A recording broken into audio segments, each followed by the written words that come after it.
What's up tout le monde et bienvenue sur le podcast a.k.a. No Cap. What boy J7. Votre boy le podcast. So we back at it. Épisode numéro 100. 100, baby. Yeah, mais ça bouge pas. Vous le savez déjà, on est toujours dans le légendaire Hidden Showroom. Everything you see is for sale. Yeah man, so n'hésitez pas si vous voulez des lunettes, des vraies lunettes, anything, holla at Bodo. You already know. Bien sûr, vous le savez déjà, vous me voyez, vous voyez les yeux, vous connaissez déjà l'attitude, c'est attitude Smoke Signals, Canis s'attaquer. Ouh, oui. Big shout out la famille Smoke Signals. Allez les suivre sur tous les réseaux, man. Big shout out. Yes, sir. And right about now, vous savez déjà, premièrement, je veux remercier tout le monde qui suit l'émission depuis 100 épisodes, man. C'est vraiment nice. C'est un milestone, on fait juste commencer, mais merci du support, merci de prendre le temps de checker, share, like, comment et bien sûr, subscribe. Oubliez pas maintenant quelque chose de nouveau, ils peuvent subscribe au Patreon, la page Yeah, man. Patreon. It's up and running right now. Allez checker ça, man. Et on commence épisode numéro 100, c'est juste un numéro, c'est un beau milestone, mais on continue avec nos invités légendaires. 100%. Aujourd'hui, on a quelqu'un, man, que beaucoup de gens considèrent comme un des grands joueurs dans la game du Pionnier, rap. carrément. Ouais, du rap au Québec. Quelqu'un que je suis vraiment content qui a accepté l'invitation pour la 100e épisode. C'est quelqu'un qui accumule les accolades dans la game.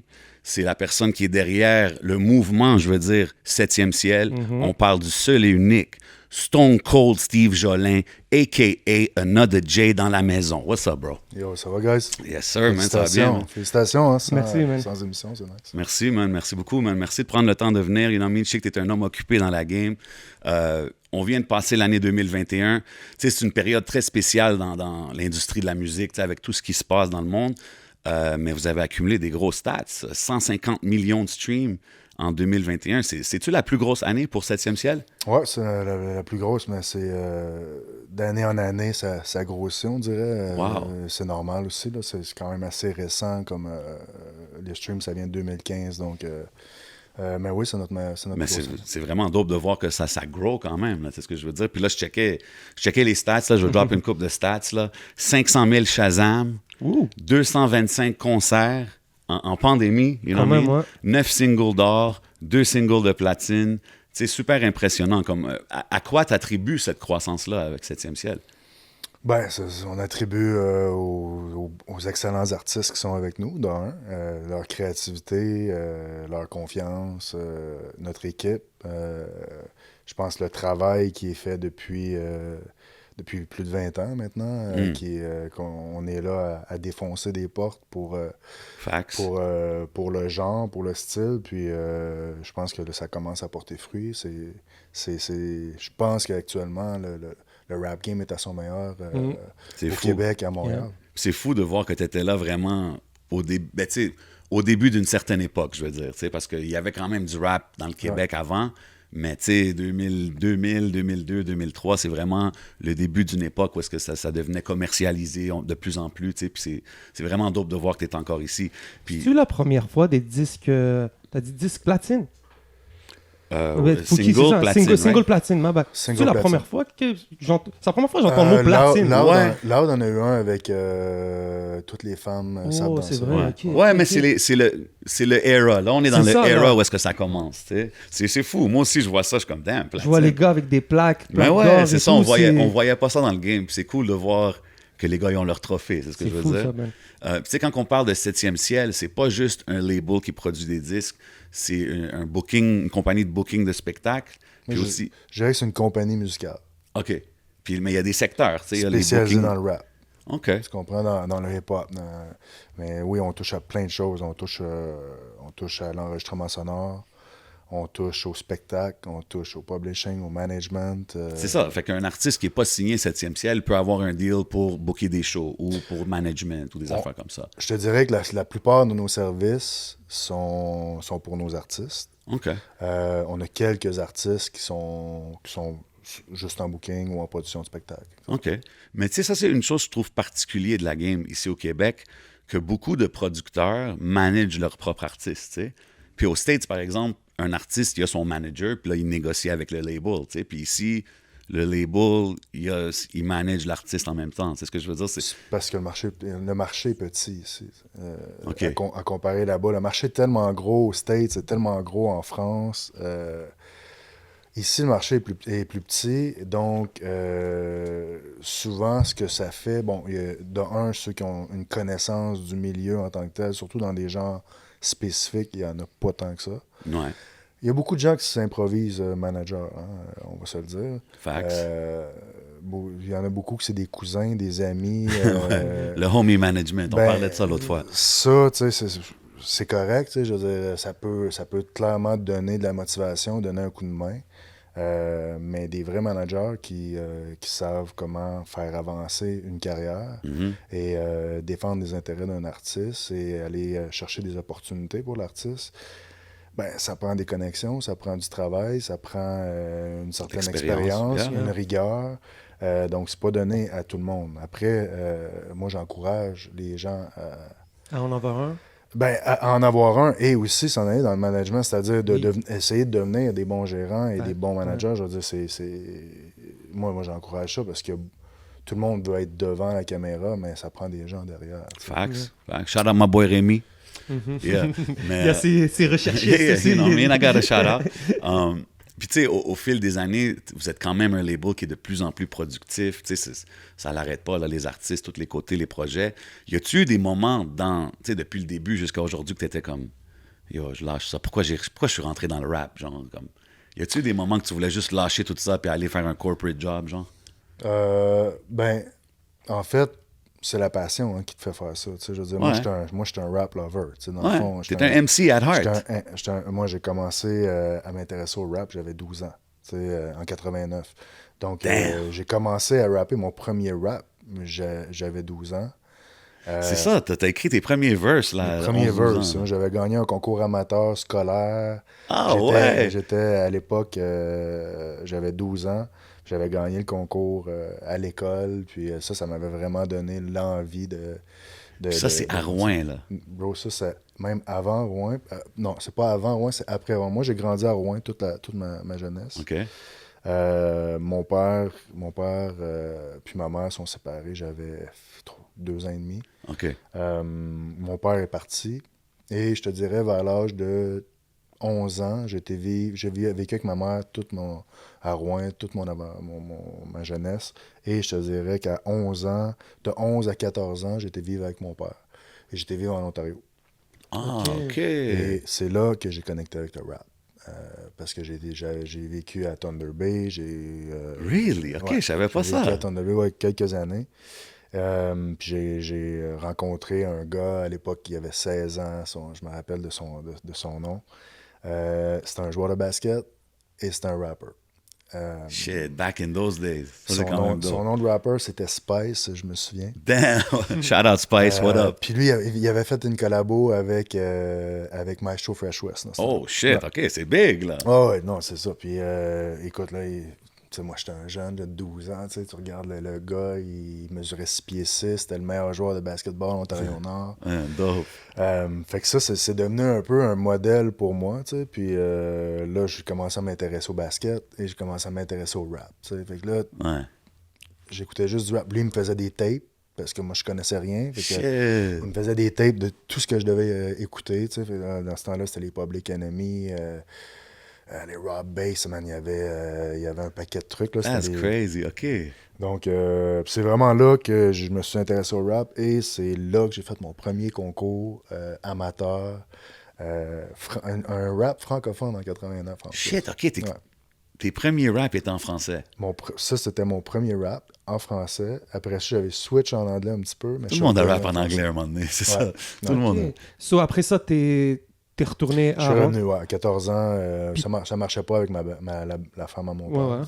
So, toi, tu reviens à Rouyn-Noranda, tu dis aux gens, yo, hip-hop, rap, et exact. Tout. Mais l'affaire, c'est que quand je suis revenu, là, c'était un peu les débuts du rap. Il faut savoir, il n'y avait pas Internet là, à l'époque. Là, c'était, c'est vrai. On parle de 92, 91, 92. Je reviens à Rouen. On est 4, 5 gars qui capotent sur le rap. tout de suite, nous autres, on se rassemble. Tu sais. Ouais. Les autres, à l'époque, c'était le punk rock qui était C'est fort. ça, mais c'était toujours... Même ici, tu sais, comme Ouais. je dis souvent, quand tu te promenais dans le temps, t'arrivais quelque part, tu voyais lui qui avait le hip-hop swag, tu comme, OK, tu connectais Exact. avec lui, tu sais. Exact. Mais là-bas, ça devait être encore plus... Ben oui, on n'était pas beaucoup. Puis là, tu sais, nous, on avait des règles. Tu sais, on avait des règles parce que, comme je disais, il n'y avait pas Internet. Donc, et on se disait, il y avait un petit magasin de disques qui s'appelait le Polisson à l'époque, OK. dans le petit centre d'achat à Rouyn-Noranda. Puis là, il fallait qu'on fasse venir des CD, tu sais. Là, on écoutait les Rap City, on enregistrait les Rap City, on était, tu sais, puis là, on achetait The Source, on achetait... Shit, OK. Ah, même ouais, là-bas? Ben oui. Puis, il y avait quand même des dépanneurs spécialisés, des Ok. revues, là, des magazines. On faisait venir des commandes spéciales, les The Source et XXL. Malade. Et les Rap Page aussi. Ouais, Rap Page, et, avant. et là, on regardait les pubs, puis on faisait des essais. On était 4-5 gars. Moi, j'achète lui, toi, t'achètes lui. Parce qu'on voulait pas acheter toutes les mêmes. Parce qu'on était jeunes. Ouais. Tu sais, on était des ados, on était broke. Yeah. Il fallait les faire venir. Donc là, c'est de la job pour le disquaire, lui. Parce que C'est ça, lui, c'était comme des commandes c'est spéciales. des là. commandes spéciales, tu sais. Wow. Puis quand on n'avait pas le droit d'acheter le même CD, sauf si c'était un classique, puis que l'on s'entendait, tu sais. Chacun quand veut tu sa tombes- copie, Tu tombes là. sur le Wu-Tang, 36 Chambers, Ouais. Chacun tout le veut monde le sien. le veut, là, tu sais. Ouais. Je veux dire, ou le Dr. Dre de Chronic. tu sais. Yeah, exact. Fait qu'on s'est ramassé avec à connaître du rap, puis à s'échanger des CD. Puis, mais bon, tu sais, ça a été ça un peu le début. Puis c'est drôle parce que c'est vraiment ce qui s'est passé à Montréal aussi. C'est juste qu'on Ouais. n'était vraiment pas connectés. C'est fou, ton comment, puis il est très C'est la même chose. classique à comme Exact. moi, comme tout le monde d'ici, c'est ce que je veux C'est dire. ça. Puis on dirait que je me serais pas attendu à entendre cette histoire-là à cause que Rouyn-Noranda dans ma tête, c'est comme... mais vous étiez vraiment des fans, là, à commander Bro, les c'est, CD puis tout, là. Rap City, Rap City avec Casey Casey. à la MNOP. Yo, OK, t'es-tu d'accord avec moi? Ça, c'est le meilleur rap show qu'il y a eu au Québec ever. Moi, je pense Rap City, là. Je veux pas... Ben, tu veux dire à Musique Plus? Ouais, à Musique Plus. Ben, tu sais, c'est un des seuls qu'il y a eu. C'est ça, là. il y en a Je Ben veux non, dire, non, c'est mais quoi, il y a eu avec Shahid, il y a eu... Ben oui, mais je veux dire, c'était toute la même mouture, sauf qu'avec différents animateurs. Non, parce que Casey, il rappait, Casey, il y avait un DJ, C'est il y avait vrai, un c'est audience, vrai. c'est ce que je veux Ouais, dire? ouais, non, C'est c'est très sûr, hip-hop, je c'est- sais pas, bro, j'aime donner c'était- ses fleurs. C'était moi, puis je lui donne moi aussi. Yeah, 100%. Mais après, tu sais, je veux dire, moi, j'ai beaucoup aimé l'époque de Mariam aussi. OK, ouais. Mariam était arrivé avec un knowledge aussi. Absolument. Même Malik, tu sais, Malik a fait des moves. Là. Malik, 100%. Yo, Malik, ça, c'est pas pour enlever à Malik est personne. venu faire un spécial à Rouyn-Noranda. Ouais. Hein, Yo, spécial, Malik, ouais. j'y donne un gros props parce que lui, il est allé en région beaucoup, man. Ouais. Durant son temps à Musique Plus, il avait sorti son projet puis tout, Ouais. mais il a profité Ouais, mais un il a peu fait de un d'aller. remix, non, de Beat à... Non, lui, il avait fait Lucien Francoeur. Mais Ah, ça, lui- c'était après que j'ai fait le Ah, beat à Tibi. il a vu la Là, tout le monde voulait avoir son... Yeah. son Ouais, hit, You know, Shahid had to jump on that. Big shout out Shahid, bro. Definitely. man. Mais c'était cool parce que puis Shahid était super cool comme dude. Tu sais, puis je me souviens, il était là, il venait de sortir son projet. Il disait Hey, j'aimerais ça venir faire un show chez vous. J'ai dit parfait, tu vas venir faire un show. Moi, je produisais tous les shows là-bas. J'ai dit tu vas venir, mais t'amènes toutes tes caméras, puis on fait un spécial hip-hop à Rouyn-Noranda. Big up, man. Fait que C'est on dope, avait ça. dealé ça comme ça. Ouais, c'est des bons moves. C'est des bons moves pour ta ville. Ben, pas juste pour la ville, je pense pour la. À l'époque, il y avait quand même, comment je pourrais dire, on était dans une industrie très, très parallèle. Tu avais l'industrie musicale, puis tu avais le rap qui Ouais, était à absolument. côté. C'était underground. Là. Et tu avais des gars comme moi qui étaient des crinqués de rap qui voulaient, qui essayaient de produire des shows.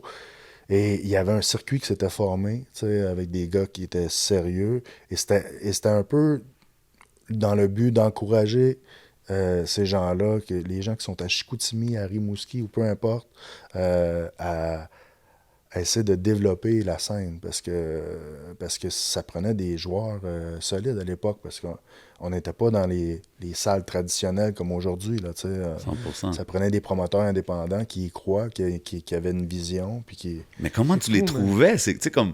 Parce que tu as vraiment tracé ton propre chemin dans ce temps-là, Et tu à devais- faire tes connexions de Chicoutimi à telle place.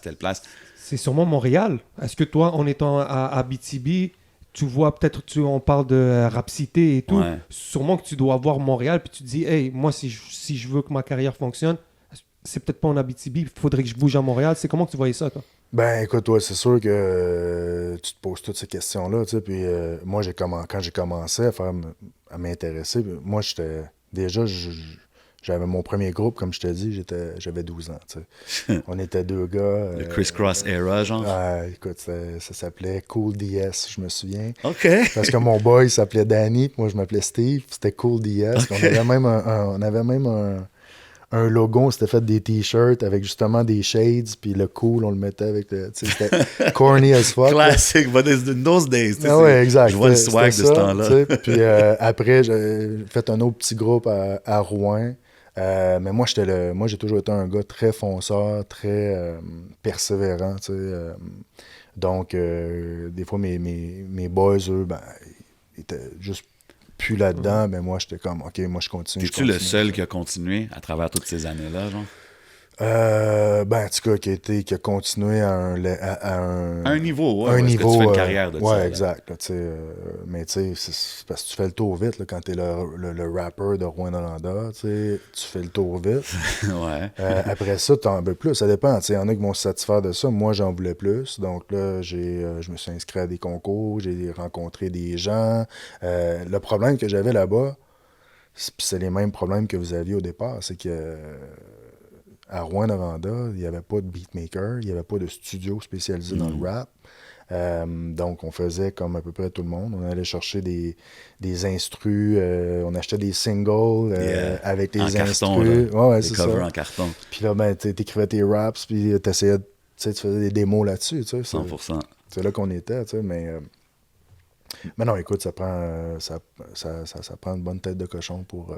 Yo, sérieux, parce que on parle de 7 heures de route, puis c'était-tu pour des concours les premières fois que tu venais à Montréal, genre, c'était-tu dans le cadre de contest, ou tu t'es venu freestyle des fois juste pour un peu pousser ta musique? Ou... en fait, moi, j'ai fait un bac en enseignement, en éducation physique.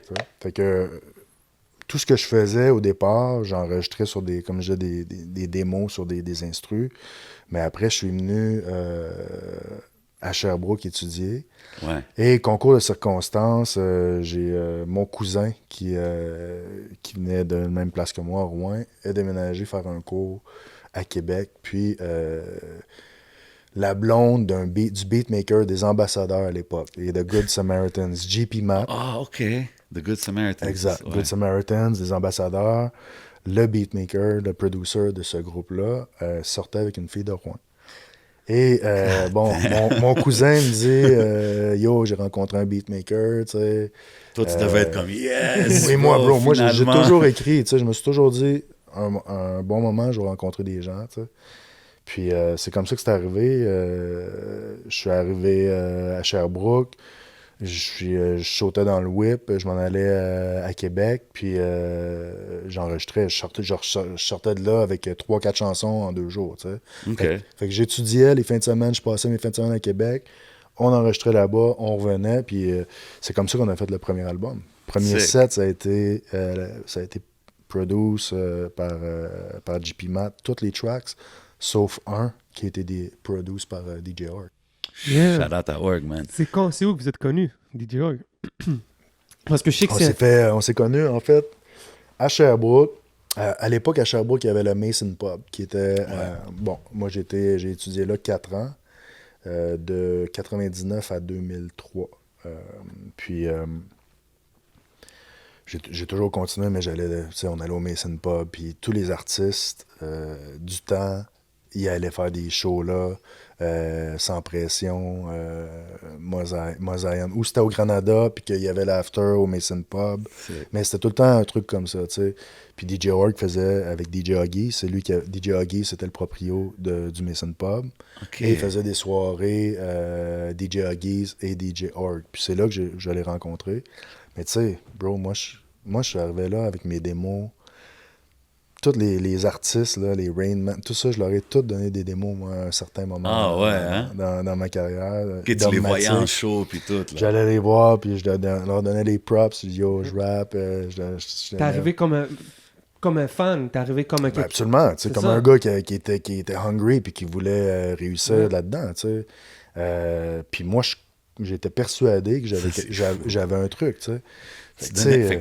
Juste pour dire, tu donnais ton démo genre à Dramatique. Genre Mosaïen, aujourd'hui, c'est ton boy, Rain Man, Dommatic à l'époque. SP, DJ Hard, tu sais, bro, Ray Ray. Ouais. Wow. Tous des gars stratèges. Mais eux, ils me connaissaient pas. Non, c'est ça. Mais c'était les Fait gars qu'ils qui se étaient dans le souviennent circuit. possiblement même pas de ça. Tu sais. Toi que tu leur disais, j'arrive de Rouen. Ben, moi, j'étais là, écoute, moi, je rappe, j'étais un gars de Rouen, je viens d'Abitibi, là, je suis aux études à Sherbrooke, voici ce que j'ai fait, tu sais, puis je sais même pas si les gars l'ont écouté, mais tu sais, je veux dire, ça fait Non, mais partie- tu ça fait partie. grindais, là. C'est Ouais, c'est ça. toute partie du grind. T'as fait le hip-hop, t'as fait Yeah. le hip-hop Forever, c'était en 2002? 2002, ouais. Ça, C'est- j'ai fait le concours aussi, on le mentionne Yeah. souvent ici sur l'émission. Ça t'a-tu aidé un peu à te situer? Parce que tu sais, t'arrives là, c'est un gros concours, il y a plein d'artistes de Montréal, de Québec, de ci. Ça t'a-tu aidé un peu à voir où est-ce que tu te level. situes un peu dans le game? En tant Ouais, que MC, ben, genre? oui, c'est sûr. Puis moi, je voulais me mesurer à ça. Mais comme je te dis, j'avais faim. Tu sais, moi, je voulais tout faire. Là, tu sais, donc, puis là, ben, j'avais des beats. Tu sais, parce que là, il y avait JP Matt qui commençait à. Puis j'avais P de Good Samaritans tu sais, j'avais commencé, moi, à faire des trucs avec les ambassadeurs. Tu sais. J'avais fait beaucoup de chansons avec eux. Quand ils faisaient des shows, ils m'invitaient. C'est- Je faisais une coupe de tracks. T'avais ton expérience. J'ai là. commencé à faire des shows un petit peu à Québec, au DAG, et tu sais, j'ai fait la première partie de Cut Killer, Nice. Yeah. quand même. de Booba, j'ai fait la première partie de, tu sais, ça m'a ouvert quand même des portes, tu sais. Puis quand je me suis inscrit à ce concours-là, ben on a fait le concours au Capitole, puis ça s'est super bien passé, puis je pense que, ben, on a tué le shit, là. There you go. Pop C'est- your collar. Yo, Steve, Non, ici, non. c'est l'émission où est-ce qu'il faut que tu popes ton collar ben, écoute. puis tu dises les shit comment c'était. Non, mais je veux dire, on est arrivé avec beaucoup d'énergie sur scène, tu sais, puis avec des tracks très up-tempo, tu sais, un track qui s'appelait J'ai plus le cash, puis J'ai plus de cash, puis avec un beat qui rentre dedans, tu sais, puis on est arrivé, on était prêts, tu sais. Ouais, c'est ça. Puis on a passé en finale à Montréal, puis finalement, j'ai fini 3e du concours. Mais ce que ça a fait, c'est que ça m'a quand même situé par rapport, moi, par rapport aux gens de Montréal, mais les gens de Montréal ont dit, OK, il y a un rapper à Rouyn-Noranda. Ouais, il y a du monde de Il y a- dehors qui il y a peuvent, du rap en Abitibi, tu sais. Ouais. Fait que c'était ça un petit peu le truc. Puis après, ben, ça nous a amené à faire une tournée au Mexique. Ben, tu sais, on en parlait tout à l'heure, tu l'as fait toi aussi l'année d'après, tu étais Yeah. en France. Tu sais. Fait que c'était des belles expériences. Tu sais, C'est fou, ça motive. oui, Ça motive. exact. Tu sais, c'est la tape dans le dos pour te dire, OK, il y a Puis- quelque chose. The plus. Puis c'est Exact. ça, mais dans ce temps-là, tu dis que tu avais enregistré ton premier album en faisant du back and forth Ouais. à Québec. Puis c'est sorti sur 7e ciel. Tu as Ben, créé ouais. 7e ciel pour ton premier album, dans le fond. J'ai créé parce que personne ne voulait de moi. C'était ça. C'était comme par nécessité que tu l'as Par créé. nécessité, par nécessité. J'avais des démos, j'avais l'album, j'ai fait le tour de toutes les plus grosses maisons de disques sérieuses et tous les Fait distributeurs que tu venais à sérieux. Montréal pour ça, là, pour le Ouais, côté bro, moi, business et j'étais tout. Là. je venais à Montréal, j'allais frapper aux portes, j'allais mener, je postais mes trucs, je faisais des suivis téléphoniques. Wow. Yo, je voulais réussir. Moi. Tu sais, C'est du gros hustle, T'as-tu- man. T'as-tu toujours vu ça côté purement artistique ou t'as toujours su que t'avais une fibre entrepreneur? Ben, à partir du moment où j'ai produit mon album avec JP, puis, tu sais, je savais après ça, bon, qu'il fallait, qu'il y avait des efforts à mettre autres que juste dire, bon, je suis un artiste, j'enregistre. J'ai fait puis un album. C'est ça, parce que l'album, bon, d'un, il faut que tu mettes tout ensemble. là. Tu sais, je veux dire, il faut que tu trouves qui va faire le cover, avec qui, comment tu vas le mettre en marché. Il y a un paquet de choses que moi, je connaissais rien là-dedans.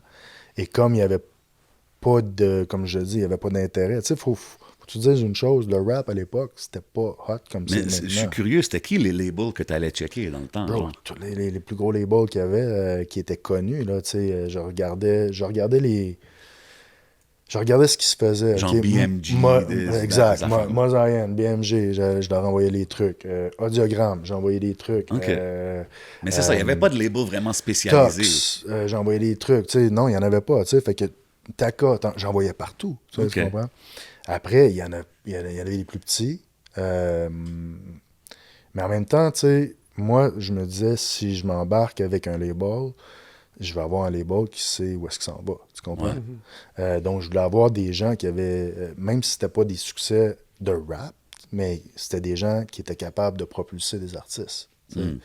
Parce Bonne que vision. c'était une toute autre époque. Là, tu sais. Ouais. Il n'y avait pas de streaming, il n'y avait pas de stats. Tu sais, à l'époque, c'était la meilleure équipe, l'équipe qui est capable de mieux te mettre de l'avant, Ouais. qui est capable de faire le meilleur marketing pour ton projet, tu sais, qui sont les meilleurs vendeurs, autrement dit. Tu sais. C'est fou, pareil. T'as pas beaucoup de canaux de façon de dire de make it. C'est soit tu le fais tout seul, soit tu trouves une équipe. Donc, à un moment donné, si tu y crois vraiment puis que tu as la fibre, tu te dis fuck it, là.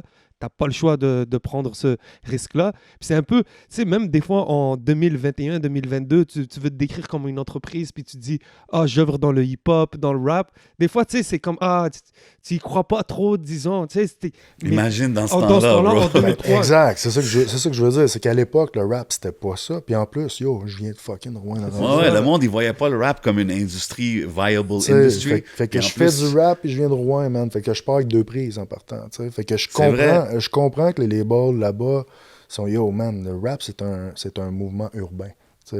Puis moi, Ouais. man, je suis à Rouen-Noranda, puis je suis un crinqué qui arrive. Puis je pense pas que. Yo, bro, je suis sûr que le monde était comme, yo, qu'est-ce qu'il fait, ce gars-là, bro? Yo, il est venu de là-bas, bro, comme ça. Ah, Ça c'est devait sûr, surprendre c'est- les gens, tu Il n'y sais. a personne qui pouvait questionner mon hustle. Ça, Ouais, tu comprends? sérieux, man. Il n'y a jamais personne qui a pu questionner mon hustle parce que, comme je te dis, j'avais un but, puis j'étais prêt à Fait tout faire pour T'as l'atteindre. déjà conduit, puis genre venir faire un show, disons, à Montréal, puis le show, il était comme pas trop de monde, whatever, de back in the days. Bro, j'en ai fait de ça. J'ai produit des tournées où il y avait. C'est tu incroyable. sais, Non, parce que, bro, le monde, il faut qu'il réalise. Tu sais, nous autres, on était à Montréal, puis on arrivait à un show que c'était un so-so, t'es comme, wow, fuck, ok, tu sais. Mais toi, tu venais de l'autre bord jusqu'à ici. C'est quand même quelque chose à souligner. Là, Sauf que, tu sais, moi, j'avais une toute autre perspective, c'est-à-dire que moi, si j'arrivais ici puis qu'il y avait 30 personnes dans le show, mais que les 30, ils tripaient sur ce tu que voulais je les faisais, convertir. je me disais, OK, moi, je viens de Rouen, mais il y a quand même 30 personnes qui trippent sur mon show. Tu sais. Ouais. Fait que là, ça te donne quand même une étincelle de dire, OK, j'ai réussi à faire ça. Puis c'est un peu ça qui est arrivé, c'est que, en fait, comme il n'y avait pas de label qui était intéressé, il a fallu que je courtise des distributeurs.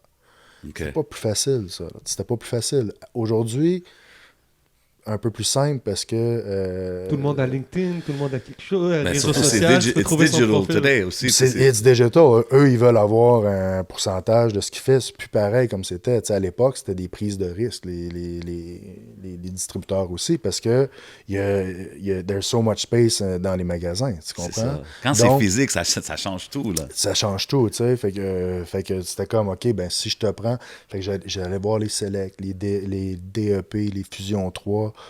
Personne ne voulait. Puis c'est avec un petit distributeur qui s'appelait Local Distribution.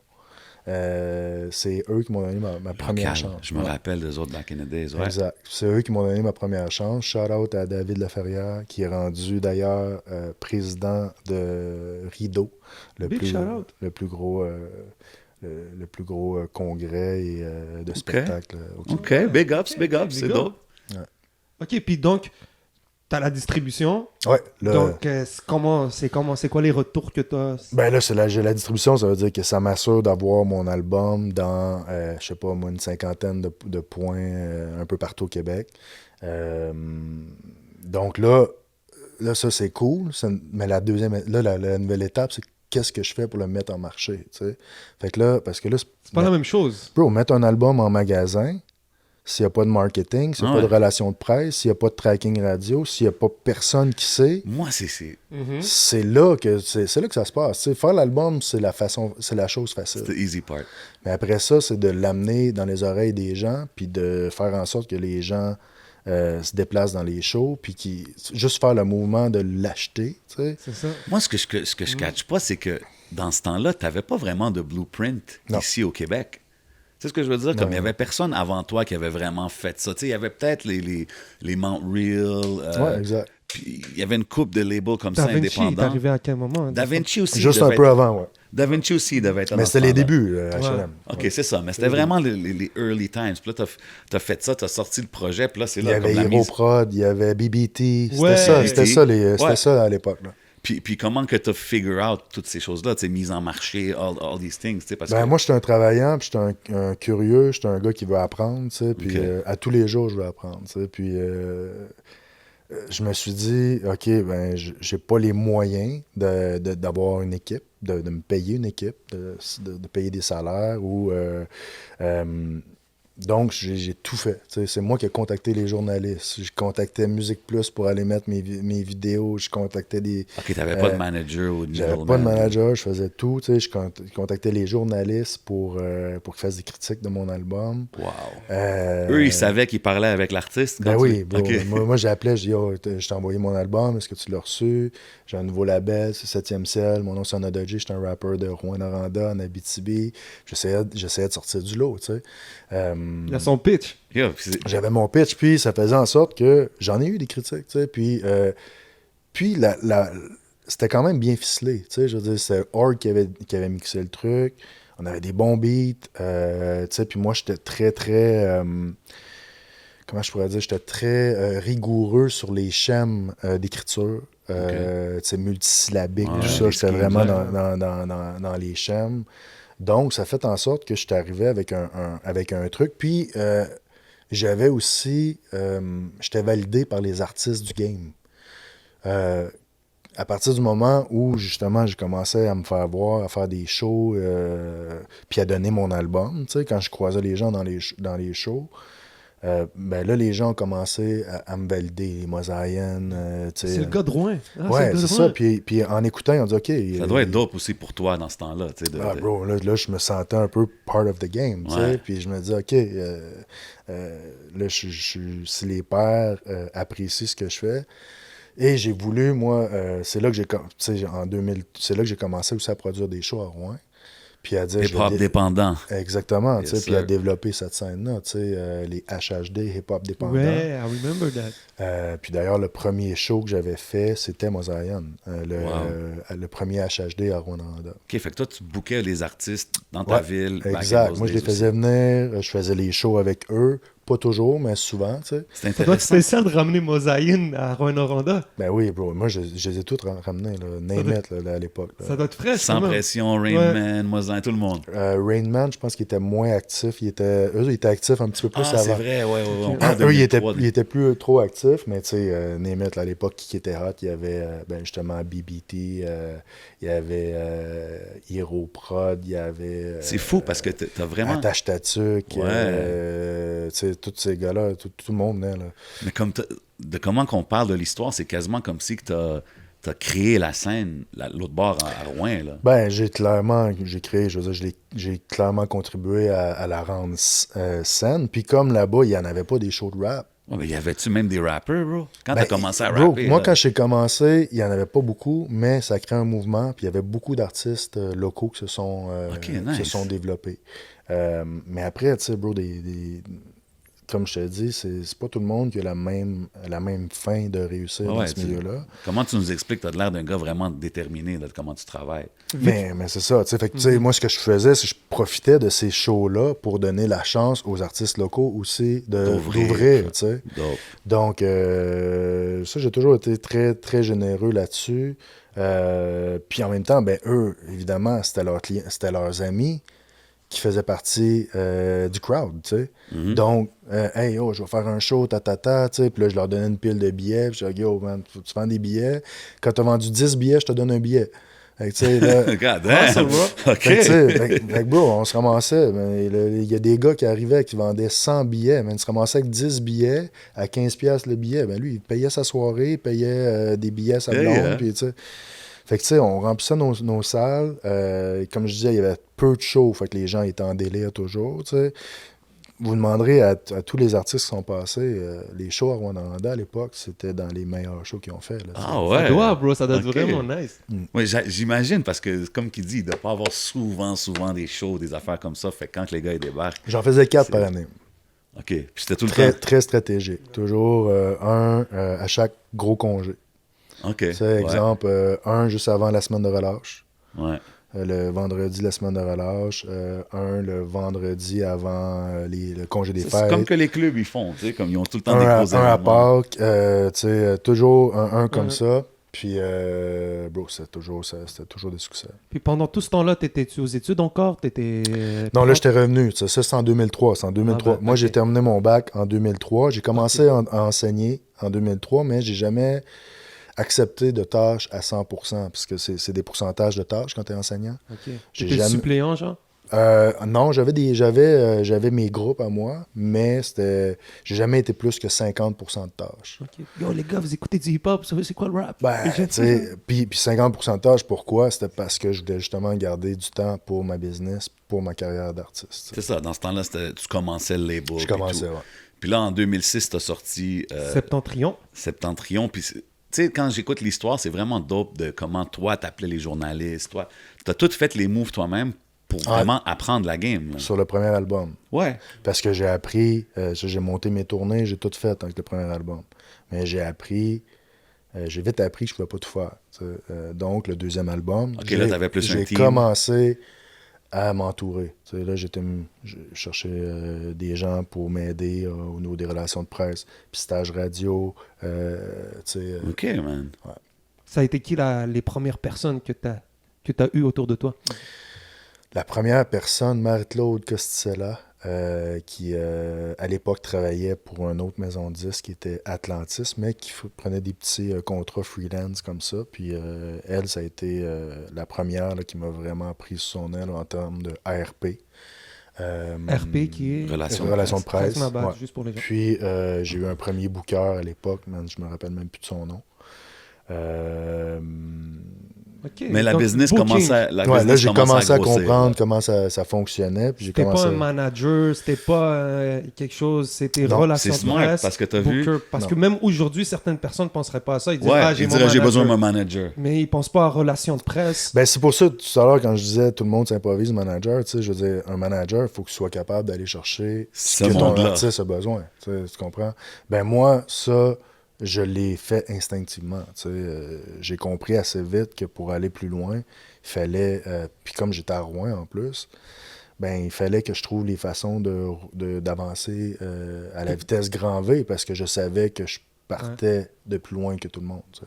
Puis là, OK, puis là, sur le deuxième album, c'est là que tu as drop Beat le Atibi. Beat Atibi. Le Beat Atibi, puis ça, c'est un flash qu'on a eu avec DJ Org. Ah ouais? Ouais. Puis, C'est lui qui l'a produit? C'est lui qui l'a produit.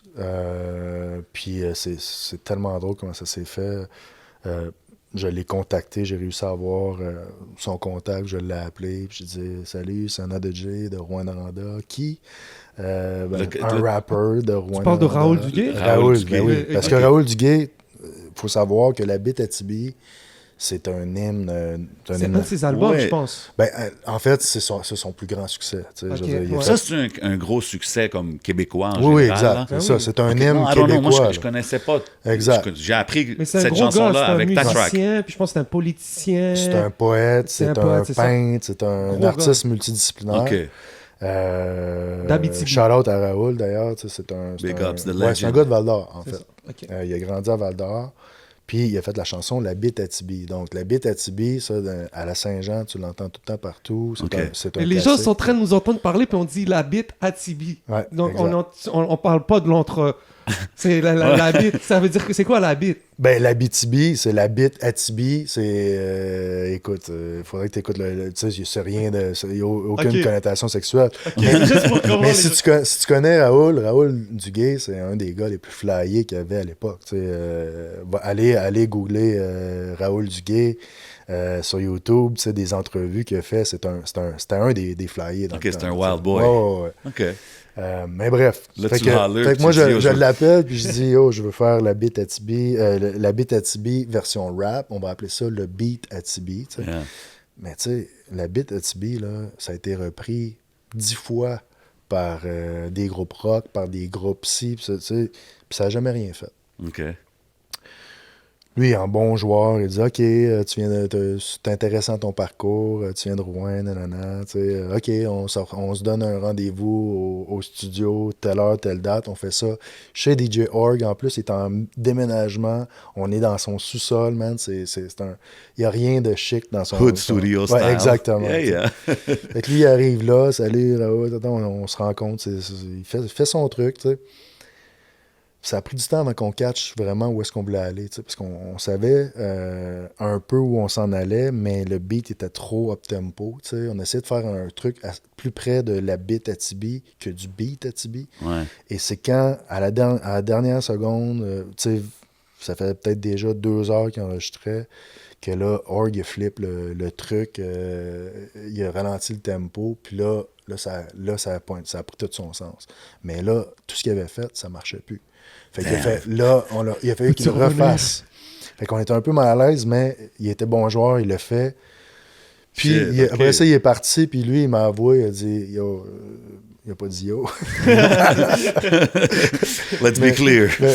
Mais il a dit, écoute, moi, je pensais plus jamais te revoir, puis je pensais, tu fais ça, puis t'étais pour sortir ça, puis that's it, tu sais. Mais c'est pas ça que ça a fait, c'est que ça a complètement ramené Raoul sur le devant de la scène. Wow!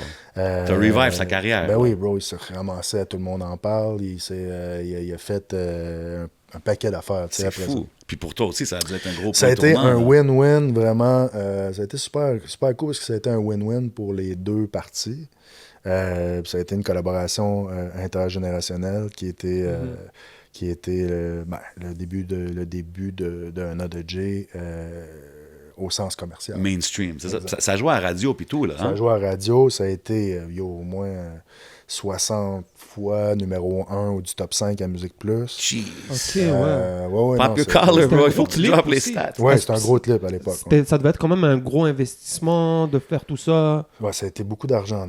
On avait appliqué sur Vidéofact à l'époque. Ouais. On l'avait eu, mais c'était un clip qui avait coûté au-dessus de 30 000 $. Dans ce temps-là, c'était de la grosse argent là, dans ce temps-là. Yeah. Fait que c'est des gros risques dans le fond quand même. Quand tu y penses dans ce temps-là, tu mets 30 000 down là, si la chanson est flop, bro. C'était Lost, avec 514, puis il disait il faut avoir quand même des couilles en acier pour prendre des gros risques comme ça. Parce qu'on parlait de Lost, il restait indépendant. Puis d'investir sur sa carrière, puis de savoir que ça va investir sur le long terme, parce que regarde, aujourd'hui, on est encore là, puis on en parle. Donc, c'était un good bet aussi avec Raoul, tu sais, comme t'as vraiment flip la track, ça l'a blow up, puis après ça, comme tu dis, ça t'a mis un peu sur la map ici au Québec. Puis le prochain album, je pense, c'était 2010, c'est ça? 2010, c'est le dernier, etc.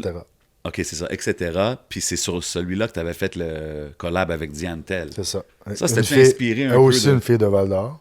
Ah, OK. Tu sais, il y a toujours un lien là-dedans. Puis même sur le deuxième album, Septentrion, j'avais fait L'Homme de Bois. Et L'Homme de Bois, c'était sur un échantillon de Les Yankees de Richard Desjardins. OK. Fait que ça, c'était pas... T'as toujours... Ben, tu sais, moi, je me suis toujours dit... faut être fier d'où on vient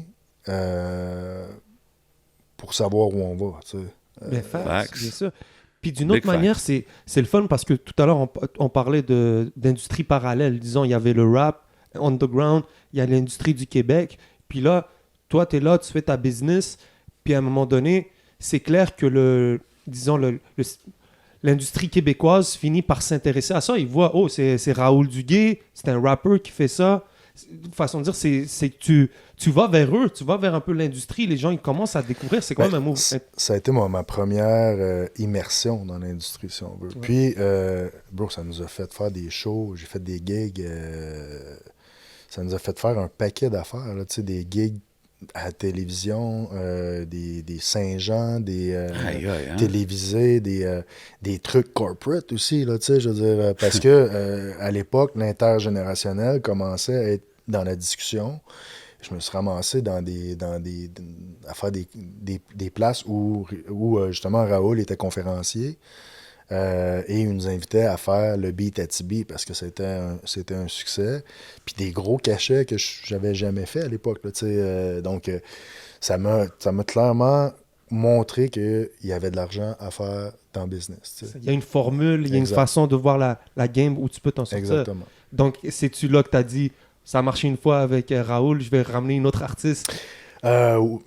Oui, mais en même temps, c'est plus pour rendre hommage. Tu comprends? C'était pas tant pour... Je dis ça c'est un win-win. C'est un win-win. Puis c'était différent aussi. Hein? C'était différent parce que Raoul, je l'avais invité en studio, puis c'était une collaboration. C'était le beat à Tibi, c'était Anna Dodge et Raoul Duguay. Ouais. Alors que Jamais su, C'est un sample. Ouais. Donc, ce qu'on a fait, c'est qu'on a vraiment parti de son refrain et de la musique, puis on a vraiment produit un track qui joue encore d'ailleurs. Hein, ça joue encore à C'est quoi, man? C'est fou, là, après 10 ans. Là. Wow. Donc, est-ce que vous les avez appelés pour clear le sample? Ouais, Allô, c'est Another J, je viens de Rwanda. T'as pas vu le pitch tantôt? C'est exactement ça. C'est fou, Ah ouais, mais c'est ça. t'as tout fait ça c'est toi-même, right? Puis, petite anecdote qui est quand même succulente là-dessus, c'est qu'on a tout fait l'album, puis on avait avancé ce track-là, puis Diantel, je l'avais croisé sur un show, puis j'avais dit « Hey, j'aimerais ça faire ça », puis c'est là qu'on avait fait un show à Val-d'Or, puis c'était à l'époque, tous des artistes d'Abitibi, et j'avais été invité là, puis elle aussi, puis c'est là que j'avais dit « Hey, j'aimerais ça pour mon prochain album, faire une chanson avec une de tes chansons », puis elle a dit « Oui, ça me fait plaisir, tout ça », elle me donne un courriel, puis j'envoie tout le long du processus, on est en mixing, tu sais, mais elle me répond pas, parce que je voulais y envoyer la track, tu sais, puis elle me répond pas, puis on était rendu au moment où il fallait faire le mastering de l'album, mais on a tout avancé, on était wise quand même, parce qu'on a tout avancé, et je pense, la dernière journée, elle me réécrit, puis elle dit « Ah, j'avais oublié que je t'avais donné ce courriel-là, je vais presque plus à ce courriel-là, tu sais. » Puis là, elle dit hey, j'aime ça au bout, mais tu sais, pour nous, on la mettait plus sur l'album, parce qu'on n'était plus capable de la rejoindre, tu sais. Puis finalement, man, à la dernière minute, elle a répondu. C'est fou. Puis ça aussi, comme je te dis, c'est devenu un succès radio. T'as vu, puis on gros parle clip que aussi. ça joue encore aujourd'hui. Ouais. Puis c'était comme à ça de pas faire l'album. Crazy. Ouais. Puis c'est-tu là que tu commençais, peut-être que les gens te prennent au sérieux? Est-ce que après... Ça a commencé avec Septentrion, je te dirais. Ben, tu sais, au sérieux, je te dirais, dans l'industrie. Tu sais, dans le rap game, Premier Set avait fait la job. Puis comme je te dis, moi, j'ai fait des tournées avec seulement Premier Set. Je me suis ramassé à Rimouski, au Saguenay. J'ai produit des shows. Hein. Moi, je produisais à distance. J'engageais des jeunes sur place. Je louais des salles. Je leur donnais un montant. À distance. À distance. Je disais, OK, c'est qui le gars, mettons, à Rimouski? Là, il me disait, ça, c'est lui qui a fait des shows. Là, je disais, OK, je te donne un pourcentage des ventes. Moi, je loue la salle, je monte un bill, puis j'ai produit des shows. Ouais, c'est un peu crazy. Fait que attends, mais là, quand tu parles à distance, fait que tu produis le show, tout ça, puis toi, tu n'étais pas là. Non, je suis pas là. Tu vas juste chercher ton Tu chèque. dis au gars quoi faire, tu dis combien ça coûte. Je me pointe là, je vois si le gars était sérieux ou pas, parce que ça. s'il y a personne, puis qu'il y a un bon bill, tu sais, parce que là, je montais des shows avec Acrophone, avec... moi, j'étais jamais la tête d'affiche, parce que je connaissais ma valeur à l'époque, tu sais. J'étais pas encore au point d'être... Mais je me plaçais avec un Acrophone, que ça marchait, avec des artistes, tu sais, puis là, on montait nos shows un peu comme ça. Puis quand j'avais un spot que je voyais que ça levait pas, ben là, j'allais voir le jeune, puis je disais, OK, qu'est-ce qui s'est passé? Puis là, tu sais... Là, souvent, j'entendais. Il y en a qui marchaient, il y en a qui marchaient moins. Mais ça, c'est encore aujourd'hui, c'est comme ça. Là, The best way to learn, bro. Yeah, man. C'est fou, pareil. Puis entre les deux albums, si tu me Ouais, permets, vas-y. il y a eu... Tu sais, on a parlé de 2006. Ben là, on est arrivé au 2010. Ouais. Mais c'est aussi là que tu as commencé à signer des artistes. J'ai commencé après le deuxième album. C'est ça, OK. Mais moi, ma question, c'est aussi, c'est pourquoi qu'après cet album-là, le dernier, c'était... Etc. Exactement. Après cet album-là, t'as arrêté vraiment de rapper, de sortir d'album. Ouais, j'ai arrêté parce que là, j'étais... Mais t'étais comme un peu à ton pic, non? J'étais à mon pic en termes de... comment je pourrais dire? Artistique, tu sais. Ben, c'est ça, là, mon son, je trouvais que tu sais, là, j'avais des meilleurs collaborateurs. Le son, tu sais, la qualité de production, la qualité... T'avais un nom, là, dans l'industrie. Ouais, j'avais un nom. Yeah. Mais je trouvais ça difficile d'être artiste. Et j'avais commencé aussi, il ne faut pas oublier que j'avais commencé à sortir d'autres projets avant 2010. Là, j'avais signé Samian, Corias, Dramatique. Qui ont sorti genre 2007, 2008, 2009, right? 2007, Samian, Corias 2008, 2009, Dramatique. Puis entre-temps, on a recommencé à sortir des deuxièmes albums de ces artistes-là. Ouais, c'est beaucoup. Et là, tu sais, puis eux, c'était des artistes. Moi, dans ce temps-là, j'étais vraiment dans une optique qualité avant quantité. Et je vais pas travailler avec des artistes pour les tabletter. Je veux que ça marche. Ouais. Mais ça prend du temps. T'as comme sacrifié un peu ta carrière. J'ai sacrifié ma carrière pour la donner. Puis en même temps, j'avais fait ce que j'avais à faire. Tu comprends? J'étais dans le sens où j'aimais ça, être artiste. Puis, mais tu sais, je trouvais que c'était beaucoup de travail de monter un spectacle pour aller défendre ton projet. Puis pendant que tu fais ça, ben ta business, elle roule à côté. Ouais, non, c'est beaucoup. Puis, fait que tu sais, une moment donné, il faut que tu fasses des choix. Surtout, j'imagine, toi, t'étais le go-to guy pour tout. Fait que même si t'engages des gens, ils vont venir t'appeler pour checker si ça devient Mais à un moment beaucoup, donné là. aussi, tu commences à développer tellement de choses. Tu sais, ça faisait depuis quand, presque 2003 et même avant que tu développes peut-être les gens. Donc, à un moment donné, tu as beaucoup de responsabilités et tu comprends que peut-être, dis-moi si je me trompe, mais c'est pas de se développer en tant que personne, mais de développer aussi son écosystème. Tu comprends que il faut que le... Ok, toi, ça marche, mais si tout le game ne mange pas, si je suis pas capable de faire monter d'autres mondes... Ben, c'est ça, exactement. C'est comme ça que ça s'est fait, tu sais. Puis, tu sais, il y avait moi qui marchait quand même assez bien. Samian, ça a été une belle collaboration. Ça a le pop, aussi, là, tu sais, Samian, ça avait le Face pop, à tu sais. soi-même. Face à soi-même, tu sais, avec une collaboration avec le Colocas qui était à leur pic à l'époque. Ça l'a propulsé aussi Samian, tu sais, il arrivait avec un truc très, très unique à l'époque. Absolument. Tu sais, revendicateur Mais pour aussi les Premières autochtone, Nations. c'est ça? T'as-tu toujours eu comme un tu sais, parce que quand même, il est revendicateur pour la cause des Autochtones et yeah. tout. Toi, ça t'a-tu toujours tenu à cœur, cette Ben cause-là? oui, moi, je viens d'Abitibi. Je veux dire, il y a plein d'Autochtones en Abitibi. Tu sais, ça fait partie de notre vie. Puis moi, tu sais, j'avais entendu un petit peu. En fait, c'est le Colocas qui m'avait parlé de lui. Bref, la collaboration est arrivée très, très naturellement. Tu sais. Puis lui, ben, il voulait faire de la musique. Tu sais. C'est fou parce que ça a eu un gros succès, man. Ça a quand même. été, oui, ça a surtout un gros impact, Ouais. je te dirais. Puis ça a été pour les Premières Nations, mais aussi pour le rap en général, ça a été une belle porte d'ouverture parce qu'il était partout. Ouais, puis c'était du nouveau. Moi, je me rappelle, mon boy Big, shout out Biggie, il avait tous ses CD, man, puis il était comme heavy into his music, puis même moi, j'étais comme, damn, puis ça, comme tu dis, c'est revendicateur, puis ça a un impact plus que juste la musique, tu sais, ça, c'était vraiment dope. Mais tu sais, depuis tantôt, on parle, puis comme, le côté business, tout ça, c'est good, mais on sait que t'es un MC, là, at heart, tu sais. Puis il y a une couple d'années, moi, je t'ai entendu sur un remix, Nervous, Tout le monde est nervous. Puis t'es rentré là avec un verse juste pour, on dirait, rappeler les gens qu'est-ce qui se passe, you know what I'm saying? Puis, tu sais, as a MC, t'as-tu ce feeling-là, des fois, genre, c'est-tu pour ça que t'es embarqué sur cette track-là? Parce que ça faisait quand même, je sais pas, peut-être 8 ans, t'avais pas sorti de verse. Ouais, ça faisait longtemps. Ben, écoute, c'était vraiment... on avait eu l'idée de faire un remix avec les membres de 7e ciel. C'est-tu les artistes qui te le proposent ou c'est toi qui dis, OK, guys, j'embarque sur cette track-là? Ben non, c'est moi qui... En fait, quand on a dit, yo, on fait un remix, j'ai dit, yo, c'est ça, je fais un verse. OK, tu sais, OK. Puis, non, moi, j'ai trippé. En plus, j'ai fait ça. C'était très cool. Parce que j'ai été faire ça avec... on venait de commencer à travailler avec Fouki. Puis, j'ai été faire ça chez Michel. On avait fait un meeting. Quiet Mike. Quiet Mike, Yeah. exact.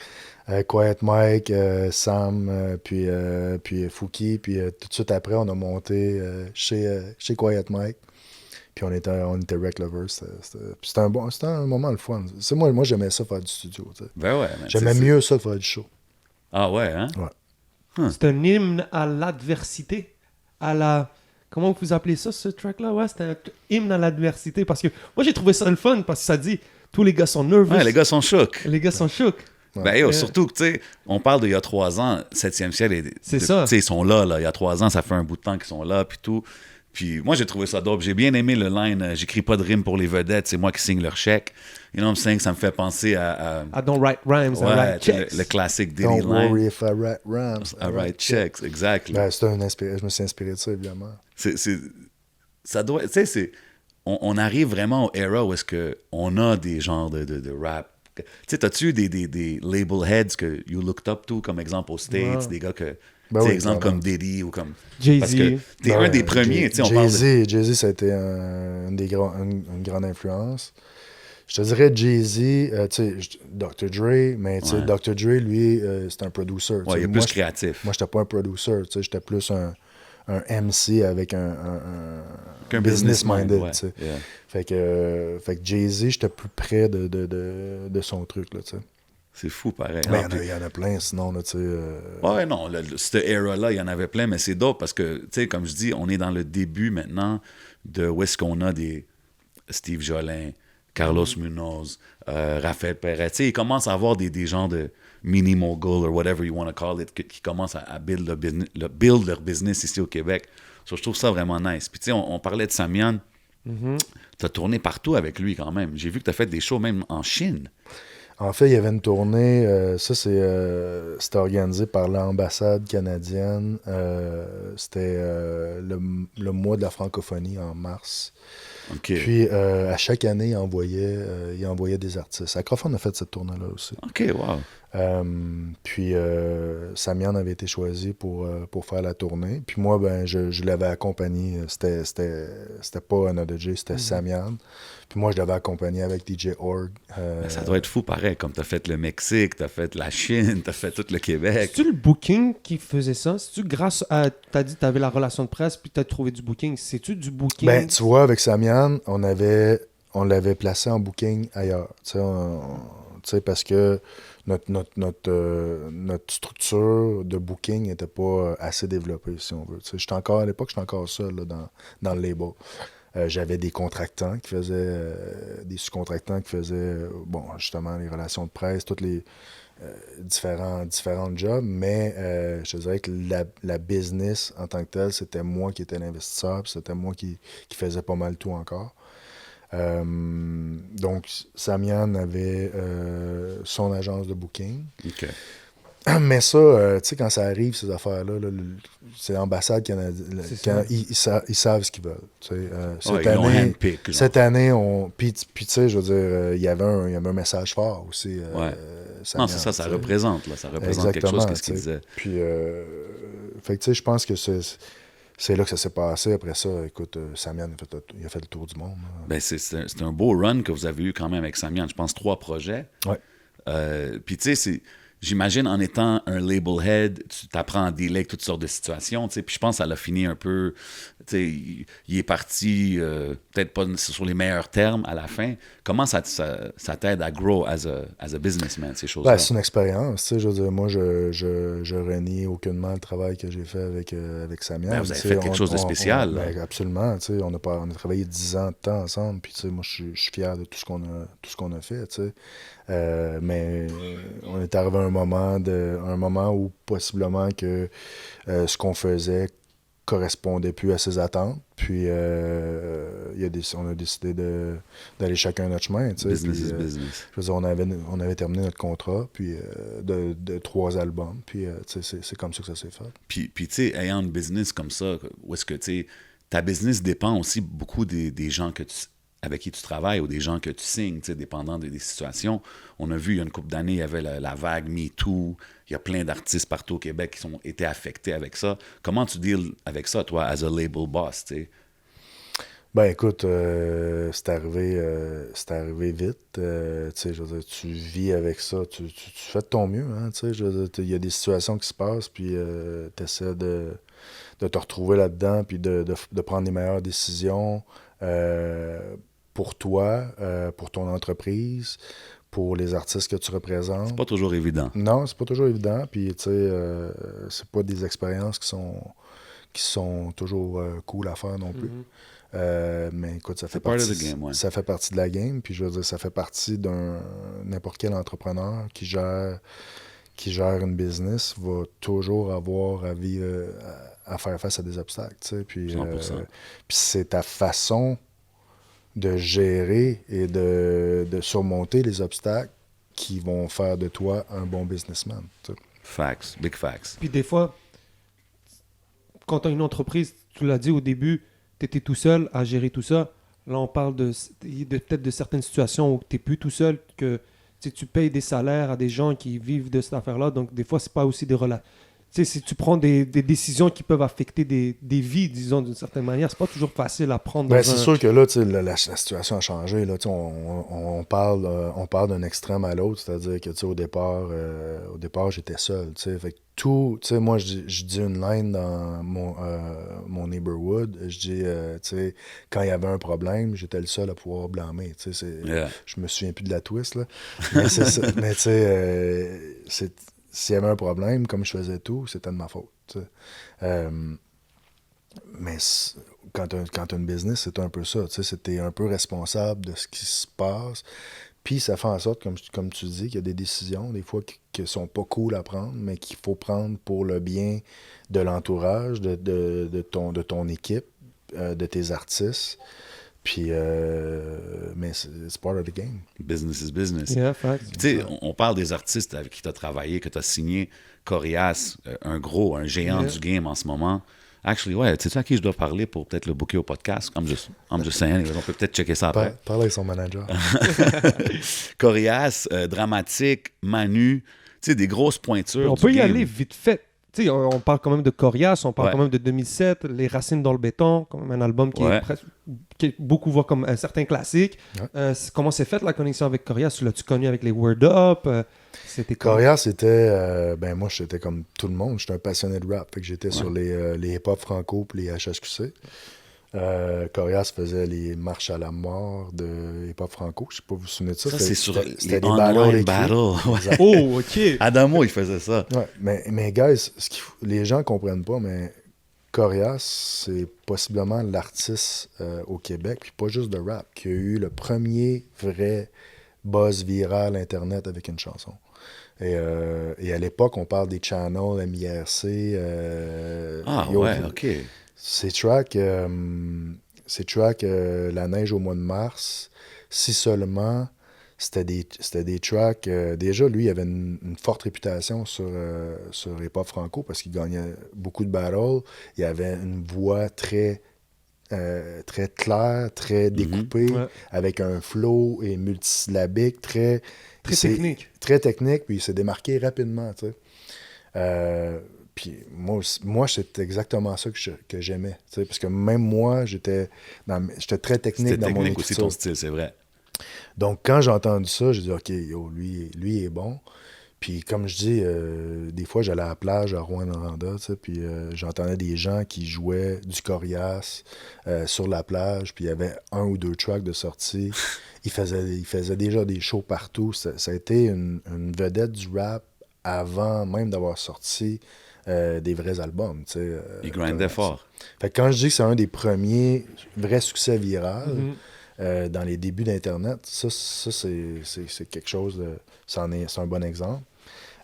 Puis écoute, je l'ai invité à un hip-hop dépendant. Un de tes shows, OK. Puis juste avant qu'il monte sur scène, j'ai glissé à l'oreille en coulisses, j'ai dit, oh, moi... Puis on venait de sortir Samian. J'ai dit, moi, bro, Si t'es Anytime. down. si t'es down, man, il m'a dit, yeah, je suis down. Fait que, après ça, on s'est Attends, il t'a rencontrés. dit, je suis down, il est allé faire son C'est show. ça. C'est Après comme ça, on dans un s'est assis. film, là, on dirait. Après ça, on s'est assis, on a réglé les trucs, puis Damn, the rest puis is là, history. ever since, you guys are still, vous travaillez encore ensemble jusqu'à aujourd'hui. Absolument. C'est quand même dope. Ça Tu sais, fait, ça fait depuis 2007, on a signé en 2007, on a sorti l'album en 2008. 14 Puis, ans. on a fait la pluie et le Et beau temps. hein? Ben, c'est ça que je trouve spécial aussi parce que, tu sais, j'ai mentionné aussi Dramatique, j'ai mentionné Manu. C'est quand même t'as des long-term business relationships quand même avec les gars. Fait que ça en dit quand même beaucoup sur le label parce que les gars, ils ont l'air à tous être satisfaits de ce qui se passe avec 7e ciel. Ça se passe bien. À quoi t'attribues ça? Tu sais, c'est-tu ton expérience? C'est-tu On est les meilleurs, man. That's it, man. Facts. Ben, tu sais, c'est cool parce que c'est toujours ça, les conversations. On entend toujours le 7e ciel, Joyride, Coyote. Shout out c'est à ça. tout le monde. Yeah. Shout out à tout le monde qui travaille, mais Ben c'est ouais. vrai que, tu sais, quand on checkait les stats, puis j'ai pas les stats aux autres labels, but I mean, it's impressive to see. C'est dramatique, c'est comment? Tu sais, c'était 2009. 2000, on a sorti l'album en La 2009. boîte noire. La Mais boîte ça, tu le Ouais. bookais de back in the days, right? Ouais. So, lui aussi, avant d'embattre la bouquet à Hip-Hop Ben, lui, Dépendance, a dit lui yo. aussi, c'était comme, ça faisait un petit bout qu'on se parlait, puis tu sais, j'avais dit, yo, bro, tu sais, si jamais ça t'intéresse, tu sais, moi, je vais être là.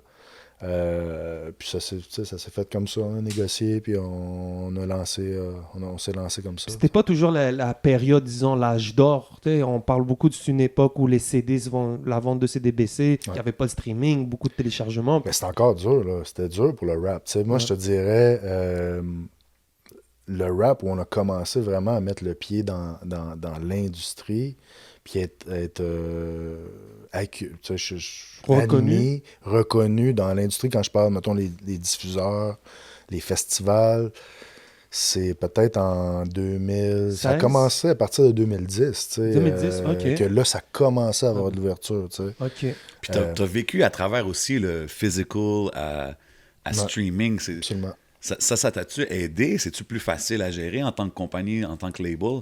Parce que, tu sais, j'imagine c'est beaucoup moins de coûts qui sont associés à ça quand tu streams. Pas nécessairement parce que c'est différent, tu sais, c'est très différent. Tu sais. Il y a moins de coûts peut-être au niveau de la production, mais encore là, pas tant parce que les gens avec qui on travaille sont beaucoup plus qualifiés. L'argent que tu mettais là, tu le mets quelque part d'autre, genre. Ben, ce que je veux dire, c'est que tu sais, à l'époque, on faisait un album. T'engageais un gars comme Rough Sound, tu sais, je veux dire, le gars, il a grandi avec nous, tu sais, on a tous grandi ensemble. Fait que quand tu travailles avec des gars comme ça, ils coûtaient pas la même chose qu'ils coûtent aujourd'hui, tu comprends ce que je veux dire? Yesterday's price is not today's Exactement, tu sais, price. puis c'est normal. Puis tu sais, une année, nous, c'est ça notre but aussi, c'est d'essayer de rémunérer les gens à leur juste valeur. 100%. Et je pense aussi que c'est une des raisons pourquoi les gens aiment travailler avec nous. C'est que, tu sais, on essaie de faire des deals qui sont fair pour tout le monde. Puis c'est un peu ça. C'est comme ça que tu crées un bon écosystème. Exactement. Tout le monde, exactement. Puis tu sais, on est fiers de voir où est-ce que toute la scène, les beat producers à Montréal sont hallucinants. C'est fou. Tu sais, je veux dire, la C'est scène, incroyable. on est rendu à un level, là, tu sais. Tu sais, on parlait de... Tu t'enregistrais sur des singles, cassettes de d'autres artistes, puis comme check où est-ce qu'on est aujourd'hui. Ouais. On n'a rien à envier à personne, je pense, au Absolument, Québec. Là. Qualité, production et tout, man. Mix, tout ça, tu sais, ça, je veux dire, on est, les gars, ils ont, tu sais, les ingénieurs, tout ça, les gens sont rendus au même level que tout le monde, puis même, Big je pense qu'on a quelque chose au niveau originalité ici que personne n'a. Qu'il n'y a pas ailleurs, ça c'est vrai. Tu sais, je veux pas tout le temps revenir à ton verse, là, mais un petit dernier line là, de ton verse. Tu dis, je reste à part, mais j'ai une part dans chaque classique qui sort. Gros line. Puis ça m'a fait penser, tu sais, c'est vrai que tu as touché à beaucoup de classiques, beaucoup de choses qui sont sorties au Québec qui ont eu du succès. Y a-tu des artistes que t'es comme... J'aurais dû le signer, ou genre... Bon, écoute, il y a plein d'artistes avec qui on aimerait, tu sais, travailler, puis tu sais... Genre là, il t'a-tu envoyé un mixtape? Moi puis là, on avait eu des discussions, tu sais, avant qu'il signe avec Joyride. C'est ça, lui, c'est un bon damn, I could have got him, tu sais, non? puis c'est un peu ça. Moi, j'avais dit, je me souviens exactement où est-ce qu'on était. On était au Hard Beat, au Was Gang, puis j'avais été le voir. Puis je savais que les gars, ils commençaient à préparer des trucs solo. J'avais été le voir, je dis, bro, moi, j'aimerais ça entendre où est-ce que tu t'envoies avec tes tracks, tu sais. Parce que ça pourrait m'intéresser. Puis on s'est parlé 2-3 fois, mais tu sais, on n'a pas été trop loin, tu sais, dans le truc. Puis il m'a dit, OK, je t'envoie des trucs, tu sais. Puis un jour, il m'a appelé, puis yo, finalement, je vais signer avec Carlos. Au moins, il t'a appelé, hein? Ah ouais, bon, j'ai dit, yo, bro, bon choix, c'est un bon dude, ça va être... Mais j'imagine que ces genres de situations-là doivent arriver quand même régulièrement, parce que, comme qu'on dit, il n'y a pas énormément de gros labels au Québec. Ouais, puis tu sais, je veux dire, après, tu sais, faut pas que tu... you win some, you lose some, tu sais, c'est comme ça. 100%. Puis après, tu sais, man, tu sais, je veux dire, on a signé Fouki après, qui a explosé. Tu sais, on a Zach Zoya, ça se passe super bien. Tu sais, je veux dire, Il y a tellement de bons artistes. 100%.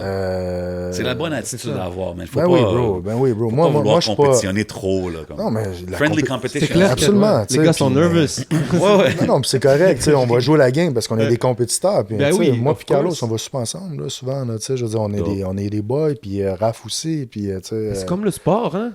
Les gars, ils sont, disons, dans des équipes adverses, mais au final, les gars, ils se croisent. Hey, what's up? Good Ben game. oui, Ben ouais. puis tu sais, on vit... on a vécu beaucoup de Struggle. struggles, les mêmes struggles Absolument. dans les années. Fait que tu sais, aujourd'hui... Ça crée un respect. Alors qu'on a des compagnies qui fonctionnent bien, on a des artistes qui fonctionnent bien, qu'on est rendu à une place, je pense, enviable pour plein d'autres gens, ben je pense qu'il faut juste qu'on soit, comment je pourrais dire, qu'on soit... Mais il faut travailler aussi tous ensemble à un moment donné, non? Il faut travailler ensemble, mais tu sais, je pense qu'il faut aussi être capable de se dire, ben on a fait ça, puis il faut se respecter. Faut respecter le travail qu'on a fait. Ben ouais, dire, 100%. Puis tu sais, là, on parle des Joyride, des 7e ciel, des noms qui pop souvent dans nos conversations, dans nos podcasts, tous les autres podcasts. Puis tu sais, le sujet de subvention comes up quand même souvent. Ça fait parler le monde. Hein? Ouais, ça Mais fait je pense- parler beaucoup de monde. Je pense qu'il y a il y a des gens qui ont peut-être pas l'accès à l'information des fois. Ouais, Tu sais, c'est ils ça. savent, ils sont comme ça, puis des fois, ça crée des frustrations. Ils sont comme, oh, lui, là, pourquoi moi, je l'ai pas et tout. Toi, ça a été comment t'as entendu la première fois le mot subvention? Qu'est-ce que tu t'es dit? Ben, bro, je veux dire, quelqu'un qui veut apprendre puis qui veut. Va faire les recherches, tu sais. Je veux dire. Comme je te dis, moi, je suis un travaillant. Tu sais. Moi, je suis un gars. Je fais 12 heures par jour, pratiquement, tu sais, dans ma business. Mais je suis un gars qui a pas peur d'aller chercher ce que j'ai de besoin pour réussir. Donc, si à un certain moment, je me dis, OK, il y a des fonds qui Ils existent, sont disponibles. qui sont disponibles pour développer des projets, développer des artistes, pour aider à construire une structure, ben je vais faire en ça, je vais tout faire pour aller les chercher, tu sais. Puis je l'ai pas volé, tu sais, je veux dire, c'est disponible. Si j'avais pas été admissible à Mais ces non, puis t'as subventions-là, travaillé pour, j'ai puis travaillé, t'as figure puis- out comment ça marche. Puis... puis les gars, j'ai fait du ménage dernièrement dans mes affaires, puis j'ai retrouvé mes premières lettres de refus. C'est ça, Tu sais, j'en wow. ai eu des refus, j'en ai eu plusieurs, tu sais, avant d'être accepté, tu sais.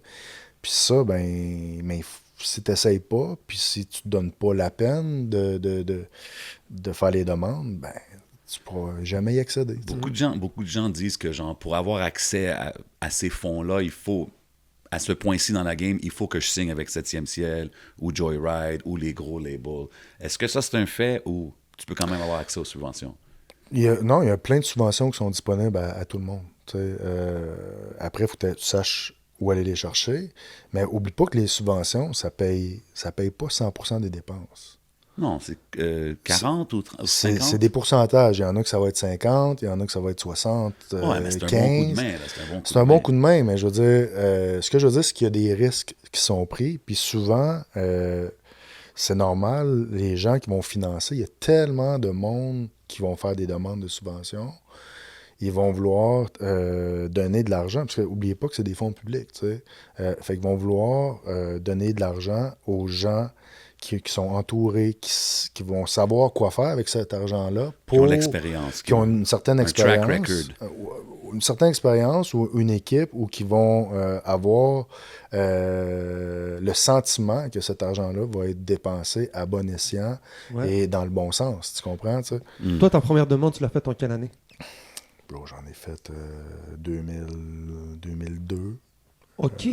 OK. Donc, toi, c'est juste des questions. Ben, c'est cool, dès le juste pour- début, ouais. Ça veut dire, toi, en 2003, tu ouvres ta business, les disques 7e. Est-ce que dès le départ, tu as pris ça sérieux, disons, côté tes comptables, faire tes états financiers, d'être prête comme tu. Est-ce que tu maîtrisais ça? Parce que je sais que si tu veux faire des demandes de subvention, il faut que tu aies des états financiers. Il faut.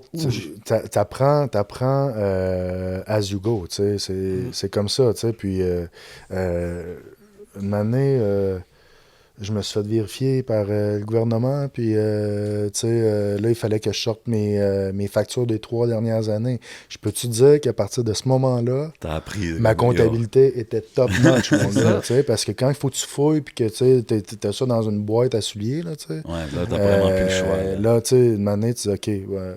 Fait que tu sais, tu te professionnalises, tu sais, puis je pense que c'est comme ça que tu réussis à te positionner.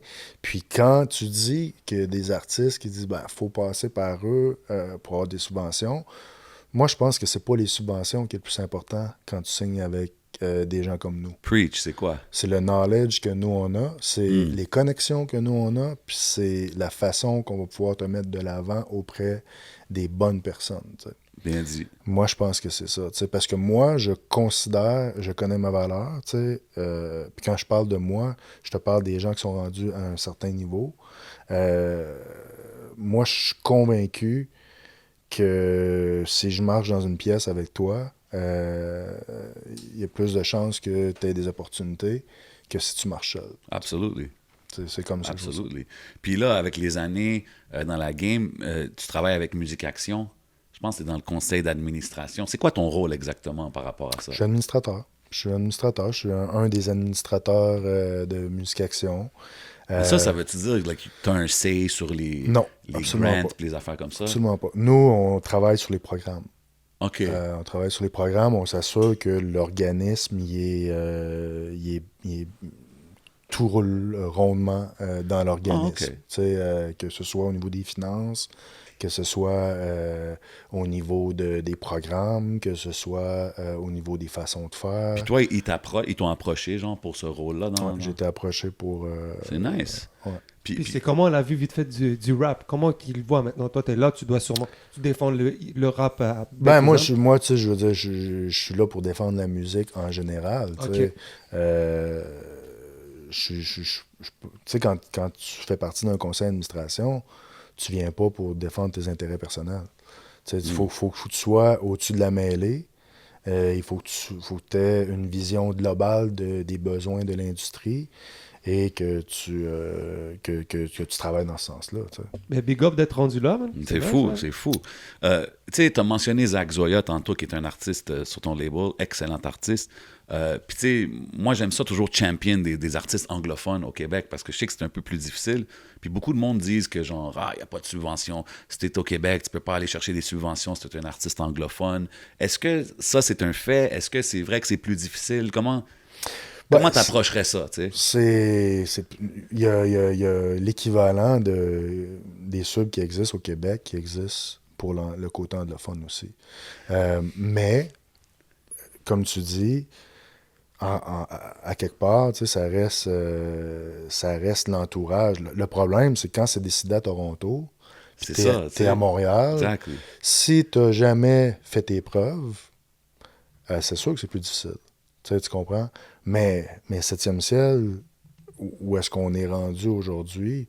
Si je vais chercher des subventions à Toronto pour un artiste, après, comme je te dis, il faut faire attention parce qu'il y a un paquet de critères qui rentrent en ligne de compte. Puis, il faut que tu rencontres certains critères-là. Mais dis-toi que le bassin d'artistes qu'il y a là-bas qui demandent des subventions, il y en a énormément. Fait que, tu sais, des fois, des fois, tu l'as pas cette fois-ci, mais tu vas l'avoir après. C'est juste que je trouve qu'il y a des gens qui se découragent vite. Puis, c'est vrai. C'est vrai. Puis après, c'est facile de dire c'est tout le temps les mêmes qui ont tout. Je veux dire.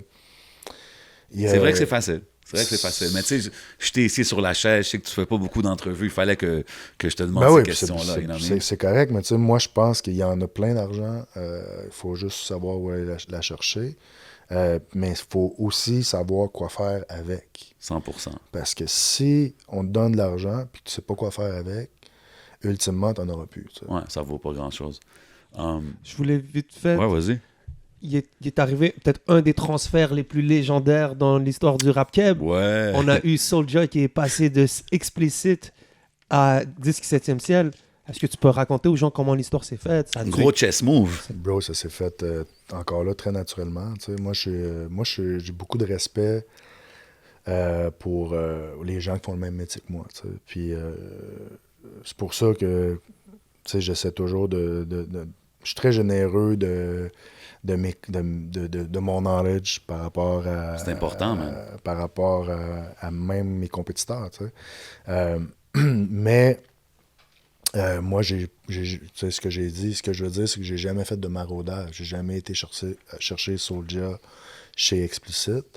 Par contre, ce que je voyais, c'est que Soulja avait pas l'équipe en spectacle. Puis ça, moi, je trouvais que c'était un peu du gaspillage, tu comprends? Parce qu'il y avait sa structure au niveau des albums. Il sortait beaucoup d'albums, mais il n'y avait pas d'équipe pour développer à son plein potentiel les tournées, tu sais.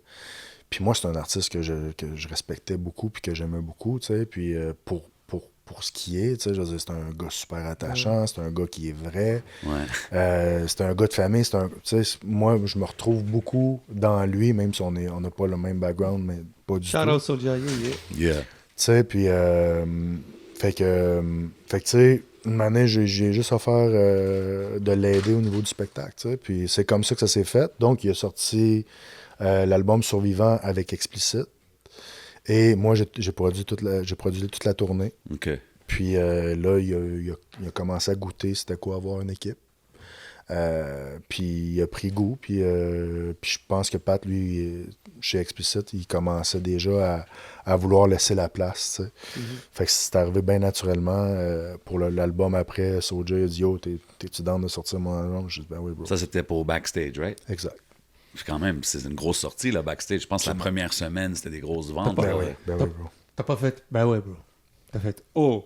Ben non, C'est façon de dire. ben, tu sais, je veux dire, dans le sens que, tu sais, tu vas pas dire non à Soulja. C'est comme c'est un Ovechkin, là. C'est comme si c'était un Ovechkin qui Ben, gagnait. bro, moi, tu sais, je le considère dans les légendes du Ben rap oui, club. absolument. C'est dans les... Tu oui. sais, Ce qui est fou, il y a bien des débats sur les GOAT, mais tu sais, ça, c'en est un. Ah, absolument, man. Il est dans une case à part. Autant que Manu et tout, il y en a. Le Goat Talk vaut même pas la peine là-dessus. Mais he's in there, tu sais, il est dans la conversation.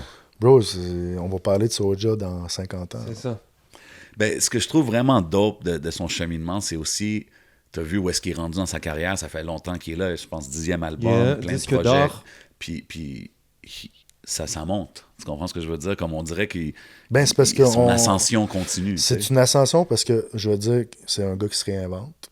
Ouais. D'album en album. C'est important pour les artistes. artistes. C'est un gars ça. qui est super investi dans son craft.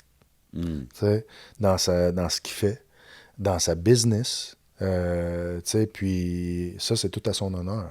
100%. Après, nous, on est juste là pour propulser le truc. T'sais. Puis c'est sûr que nous, ça fait tellement longtemps qu'on fait ça. On va se le dire, un gars qui est... les diffuseurs là, qui voient Soulja arriver plein de tatous, puis c'est sûr qu'eux, ils sont comme « Wow, qu'est-ce qui se passe? » On veut-tu avoir ça dans notre salle traditionnelle? Ouais, mais même aujourd'hui, tu sais, comme exemple, lui, il s'est joint à vous il y a une couple d'années, right? Il était quand même Soulja à ce point-là. Là, il était, mais il faisait pas des salles des salles conventionnelles. Il faisait des shows de bar avec des promoteurs obscurs. C'est ça qu'il faisait. Il en faisait de la tournée. Mais il n'est pas rentré dans le vrai vrai réseau, dans le vrai milieu. Mais tu penses pas qu'il aurait pu, exemple, en indépendant lui-même, où il aurait... Bro, ça prend des contacts, ça prend des connexions entre là. Je veux dire... Puis le monde, il aurait été choc, genre, à le voir. Ben, ça prend des gens de confiance qui sont capables de convaincre les diffuseurs. Okay. Moi, ça fait des années que je fais ça. Là. Ça fait des années que je suis le seul à Rideau à défendre du rap. Rideau, qui est le plus gros concret de vente de spectacles. Ça fait des années que moi, je suis là. Puis au début, man, il n'y avait personne qui venait à mon kiosque. Là, mais j'étais là, puis j'allais chercher. Puis j'essayais, hey, il faut check cet artiste-là, Mais... une année, ça a grossi, il essaie de faire un show avec toi. Oh, il se rend compte que finalement, c'est professionnel. Les retours sont là. Ça se passe bien. Le show s'est bien passé. Il n'y a pas eu de merde. Ou s'il y a de la merde, c'est pas à cause des artistes. Le bar fonctionne bien. Ça marche bien. Le bar fonctionne bien. Il y a du monde dans la salle. OK, on va leur faire un autre. Puis c'est une réputation, puis une réputation, c'est tellement facile à défaire. 100%. C'est difficile, c'est long à bâtir, mais c'est facile à défaire. Donc moi, à chaque fois que j'ai des artistes avec qui je travaille, c'est sûr qu'on a cette discussion-là, de quand ça vient au show, là, que Ben, que ça tout vient doit être on point, là. à tout ce que tu fais en général, tu sais, Ouais. ta réputation va te suivre. Tu sais. Puis, je veux dire, sois professionnel si tu veux en faire une carrière. Yeah. C'est aussi simple que ça. Après, si tu rappes pour te pogner des filles, c'est une autre affaire. Tu sais. Facts. Mais si tu fais ça pour vivre, pour nourrir ta famille, Sois structuré. man. man, faut que tu sois structuré, faut que tu pointes à tes soundchecks à l'heure, faut que tu fasses do your job, man. Yeah, man. Toi, ta It's job, work, c'est it's ça. business. On voit tes tracks d'avance. On voit tout. Tu sais, Non, 100%, man. Tu sais, on parle de toutes les choses que tu fais. Tu portes plusieurs chapeaux. Je sais qu'en ce moment, tu as une émission de radio, je pense, sur Sirius. influence, en fait, c'est sur Influence Franco, c'est Influence Hip-Hop. Puis, Mais là, écoute, là, je sais pas encore si ça va revenir. L'émission va revenir, mais je sais pas si je vais encore animer. Il y a un peu de restructuration. Mais yo, chez- t'as chez J7 qui est là. ouais, je suis là. You can holler at me, you know what There's I'm saying? another J. Another J right here, and there's a 7 and the golden voice. But, mais tu sais, moi, Hey, je dis ça. excuse-moi, vu que tu l'as amené, J7, ça vient. Je suis curieux, ça man, vient d'où, le let's go, bro. J7? Seven, C'est moi qui flippe le script. 7, ça vient de plein de choses. Je suis né le 7. Toi aussi. Comme toi. Bon. C'est quoi? 7 mars. Ok. Fait que ça a commencé avec ça, puis ça a toujours été un chiffre un peu relevant, mais tu sais, il y a 7 raisons, mais je peux pas te les dire ici, Another J, non, j'aimerais ça, mais je peux pas te le dire en Mais lui, air, man. toi, t'as un 7, lui, il y a 3 7. Ouais, Lui, toi, c'est 7 du 77. 7 du 7, 77. Ok, c'est 4 7. OK, fait qu'est-ce que t'es en train de dire, là? T'es en train de dire c'est lui le vrai 7, man? Non, je suis juste en train de parler du nombre Yo, de même moi, Moi, yo, j'ai je veux rien dire, dit, hein. La vérité, back in the days, moi, je me rappelle. chiffres là, parlent. Hey, le back in the days, je me rappelle quand t'étais sur le scene, j'étais comme, Another J, 7e siège, 7. What is he trying to say? There's only one J, bro. He's trying to Ouais. take Même, you down. j'ai eu la même pensée quand j'ai. Ah ouais, ok, c'est bon, c'est bon. Tu Au moins- rappelles-tu en anglais en plus? Non, moi, c'est en pensais, français là, à ce moment-là. C'est ça qui a sauvé. Comme, ouais. ça, Tu hip sais, hop moi, c'est pour ça forever. que j'ai toujours joué un petit peu avec le concept, avec l'album, mon premier album. Tu sais. Ouais, c'est Ouais. le premier set, septentrion. Septentrion, etc. Mais tu sais, je parlais de l'émission sur Sirius. Moi, c'est juste un peu. Pourquoi la motivation de faire ça? Tu fais déjà tellement d'affaires. Mais bro, au moment où j'ai fait ça, c'est qu'il y avait très très peu de rap qui jouait sur Sirius. tu sais. Okay, you're breaking barriers out here. C'est bon, man. Puis j'avais parlé aux gens responsables. Les gens responsables, les représentants canadiens francophones de Sirius. Je dis, il y a une chaîne, mais il y a très peu de rap qui est représenté. Puis je trouve que c'est un manque. Tu sais. Surtout qu'on sait qu'il y a de l'argent. Ouais. Il y a de l'argent dans les droits voisins qui sont reliés à Sirius. Puis je me disais, c'est pas cool que le rap puisse pas bénéficier de cette part importante financière-là de l'industrie. Mais de là à faire ta propre émission de toi-même. tu sais. Ben, en fait, c'est un peu comme ça que c'est arrivé. Encore une fois, c'est arrivé un peu naturellement. Eux, ce que j'ai nommé a eu écho. Puis ils m'ont proposé de faire une émission parce que c'est des gens qui se connaissent peut-être pas tant que ça dans le rap, tu sais, qui sont à la tête de ça. Puis... Shit, même aujourd'hui, man.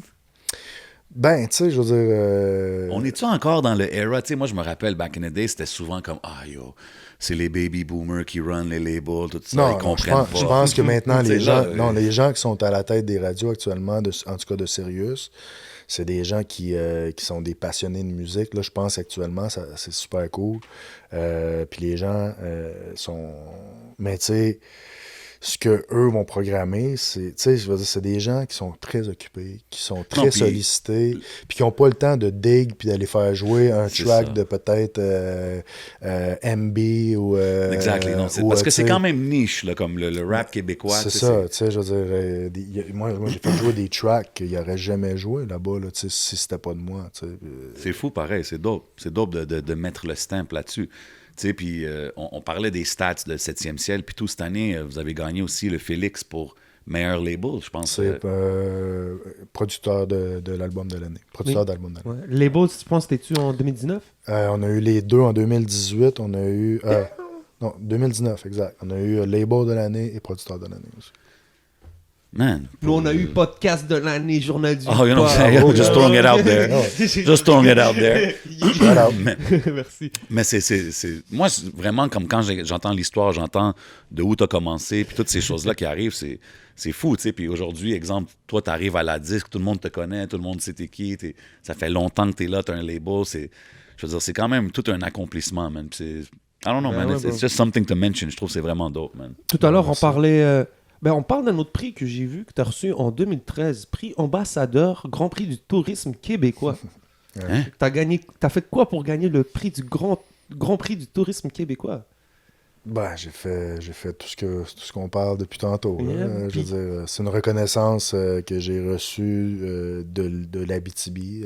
OK. shout out. Culturel, genre. Culturel. Puis c'est en fait, c'est pour montrer que j'aide je contribue à valoriser mon milieu. Absolument. Facts. Ben, t'as toujours représenté fort, comme moi.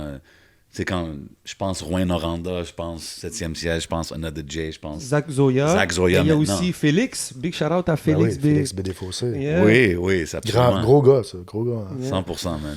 Il est passé ici au podcast. Journaliste, c'est une encyclopédie humaine, ce gars-là. Gros gars, man. Big shout out. Puis, tu sais, on parlait tout à l'heure des artistes. J'aimerais bien qu'on continue un peu sur ça pour savoir comment tu as connu chaque artiste qui est venu.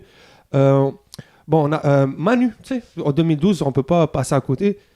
T'as Manu Militari, c'était quoi? C'était-tu Crime d'honneur qui venait de sortir? Il a sorti les 2 premiers albums avec HLM. Il y avait Voix de fait, Crime d'honneur. Puis le 3e album, encore une fois, tu sais, on s'est parlé. Je peux te donner un coup de main sur plein de choses qui étaient peut-être pas nécessairement peut-être pas bien desservies, notamment le spectacle et tout ça. Puis ça s'est fait un peu naturellement, tu sais. Faut dire que, tu sais, Manu, c'est un gars qui est très, très indépendant. Il était déjà très autonome et très indépendant dans sa façon de faire, tu sais. Mhm. Fait que la collaboration est arrivée un peu comme ça, puis ça a été un bel ajout au label. Absolument, Ouais, man. man. Gros, t'as des gros joueurs sur le team, man. Yeah. Après ça est arrivé en 2014 Eman et V-Looper. Ouais. Yep. Donc, Gros, Ben ça, tu faisais des shows avec Acrophone, tu disais... ben oui, mais tu sais, on vient qu'on se connaît, tu sais. Comme je te C'est dis, ça. Manu, j'ai fait venir avec Rime Organisé. Tu sais, moi, j'ai Puis, fait venir... Comme je l'ai dit, les gars, j'ai fait... Le HHD, je me suis rendu au HHD 25. Tu sais, donc, j'ai Wow. fait 25 shows en à peu près 3-4 shows par année. Puis ça, c'est à part les shows que je faisais à Montréal, Québec. Ah, un fait peu que t'as partout. build tes relations avec les artistes. C'est fou. Ouais, ben c'est ça. Tu sais, puis quand tu reçois des artistes, ta salle est pleine, sont logés, nourris, un cachet décent, puis les gens, ils trippent.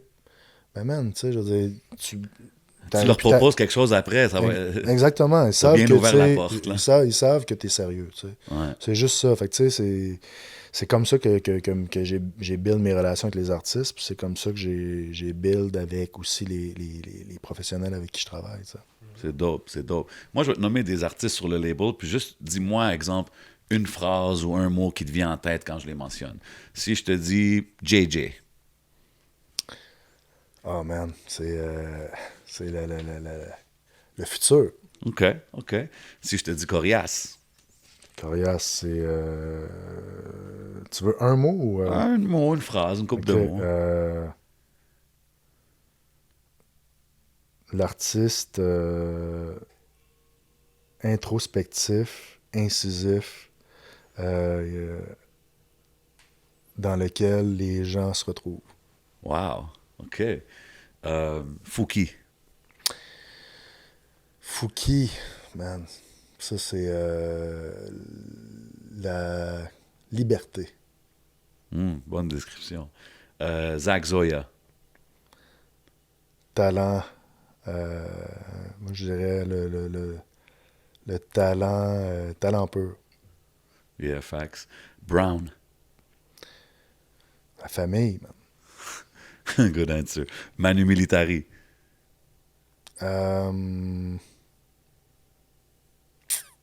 Manu, je dirais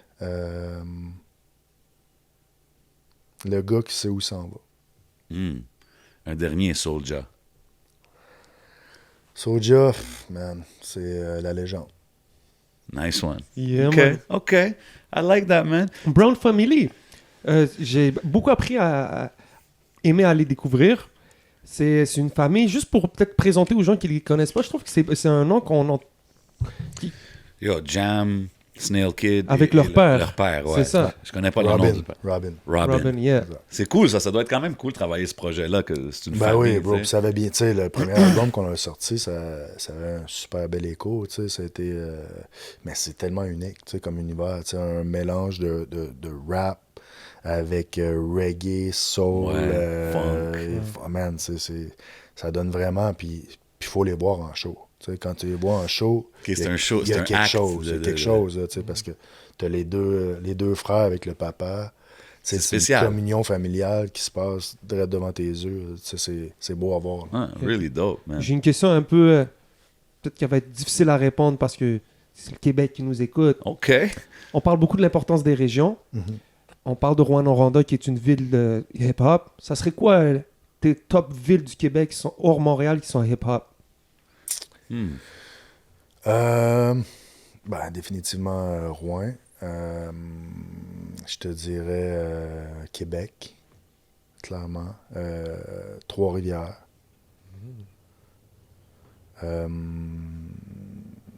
Sherbrooke. T'en veux combien? Ah, c'est bon. Ça, c'est ta tournée, c'est ça. C'est ta You're tournée. good, you're good. C'est juste pour savoir. OK. Ouais. Mais on parle beaucoup de Montréal, mais quand même, les régions, c'est des gros consommateurs. On oublie peut-être. Est-ce que c'est Big un time, fact? man. Ben, bro, c'est qu'aujourd'hui, si tu veux faire carrière dans le rap, Ouais, t'as besoin des t'as régions. besoin des régions. Tu peux pas juste bâtir une carrière sur Montréal et Québec. Là. Facts. Tu sais, après, ça dépend c'est quoi, mais tu sais, je veux dire, moi, je pense que ce qui est intéressant pour les artistes, c'est de pouvoir faire de la tournée. Tu sais, monétairement, tu sais, c'est la tournée qui est le plus intéressant. Donc, il faut que tu sois capable d'aller rencontrer ton public dans les régions. Et on a la chance au Québec, malgré la petitesse du marché, Ouais. d'avoir quand même un grand territoire avec plusieurs villes de proportions quand même intéressantes pour faire des shows. Tu sais. Puis, qu'est-ce que tu dis aux gens qui disent que il faut que tu quittes le Québec pour avoir du succès, pour avoir une carrière? Genre, tu peux-tu sustain Demande à Soulja. Ouais, OK, je suis d'accord avec toi, mais Soulja, c'est quand même un one of one. Il n'y a pas beaucoup de Soulja. Demande à Fouki. Corias. OK. OK. Demande à Fouki. OK, sure, OK. Demande à l'Atlas ensemble.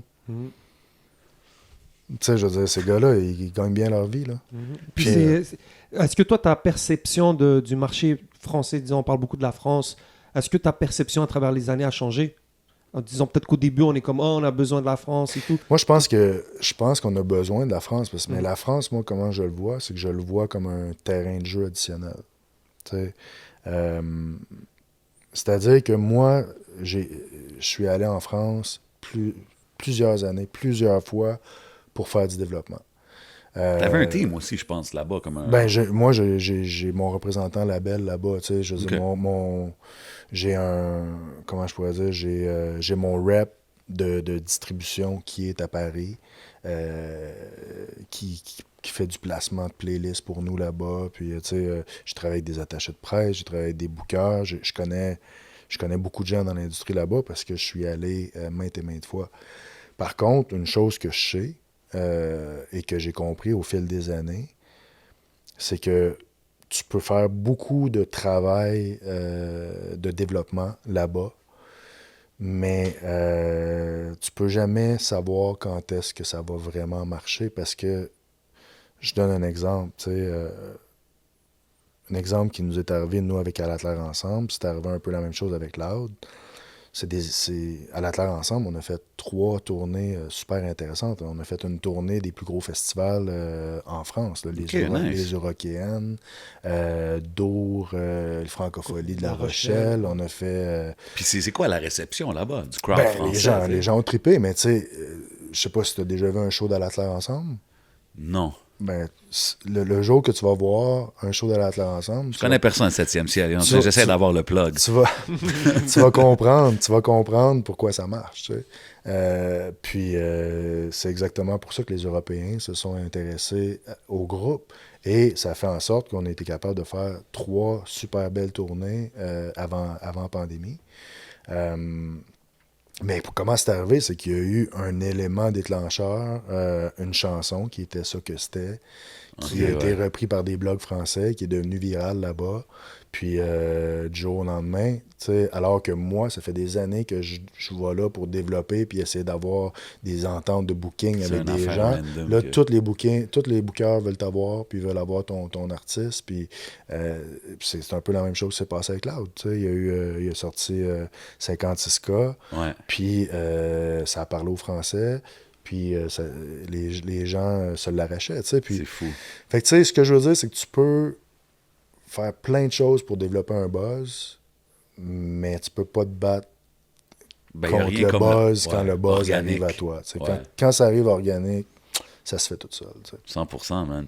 Tu sais, puis on parle d'aller en France. Je sais que Fouki est allé en France, il a fait une couple de shows là-bas, puis tout.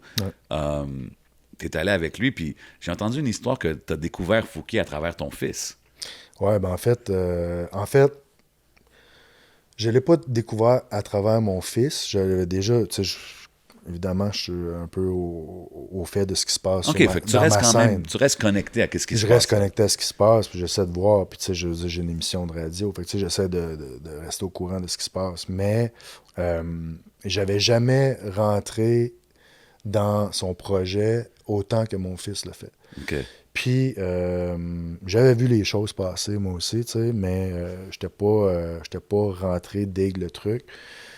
Puis mon fils joue à PS, puis il écoutait ça presque tout le temps, là, les premiers shit de Fouki, puis à chaque fois que moi je descendais au sol, ben là, je l'entendais, puis là, à chaque fois que je l'entendais, j'ai dit « Yo, il y a de quoi, il y a de quoi », puis là, finalement, j'ai plongé vraiment dans son univers, puis là, j'ai compris qu'il y avait quelque chose. C'est fou. Il y avait quelque chose. Mais moi, j'ai mentionné ton fils, j'ai dit peut-être que c'est le prochain star A&R de 7e ciel, ou peut-être lui qui va devenir le prochain. Basket, non? Ah, lui, basket, rap, il est très... il aime beaucoup le rap américain aussi. OK.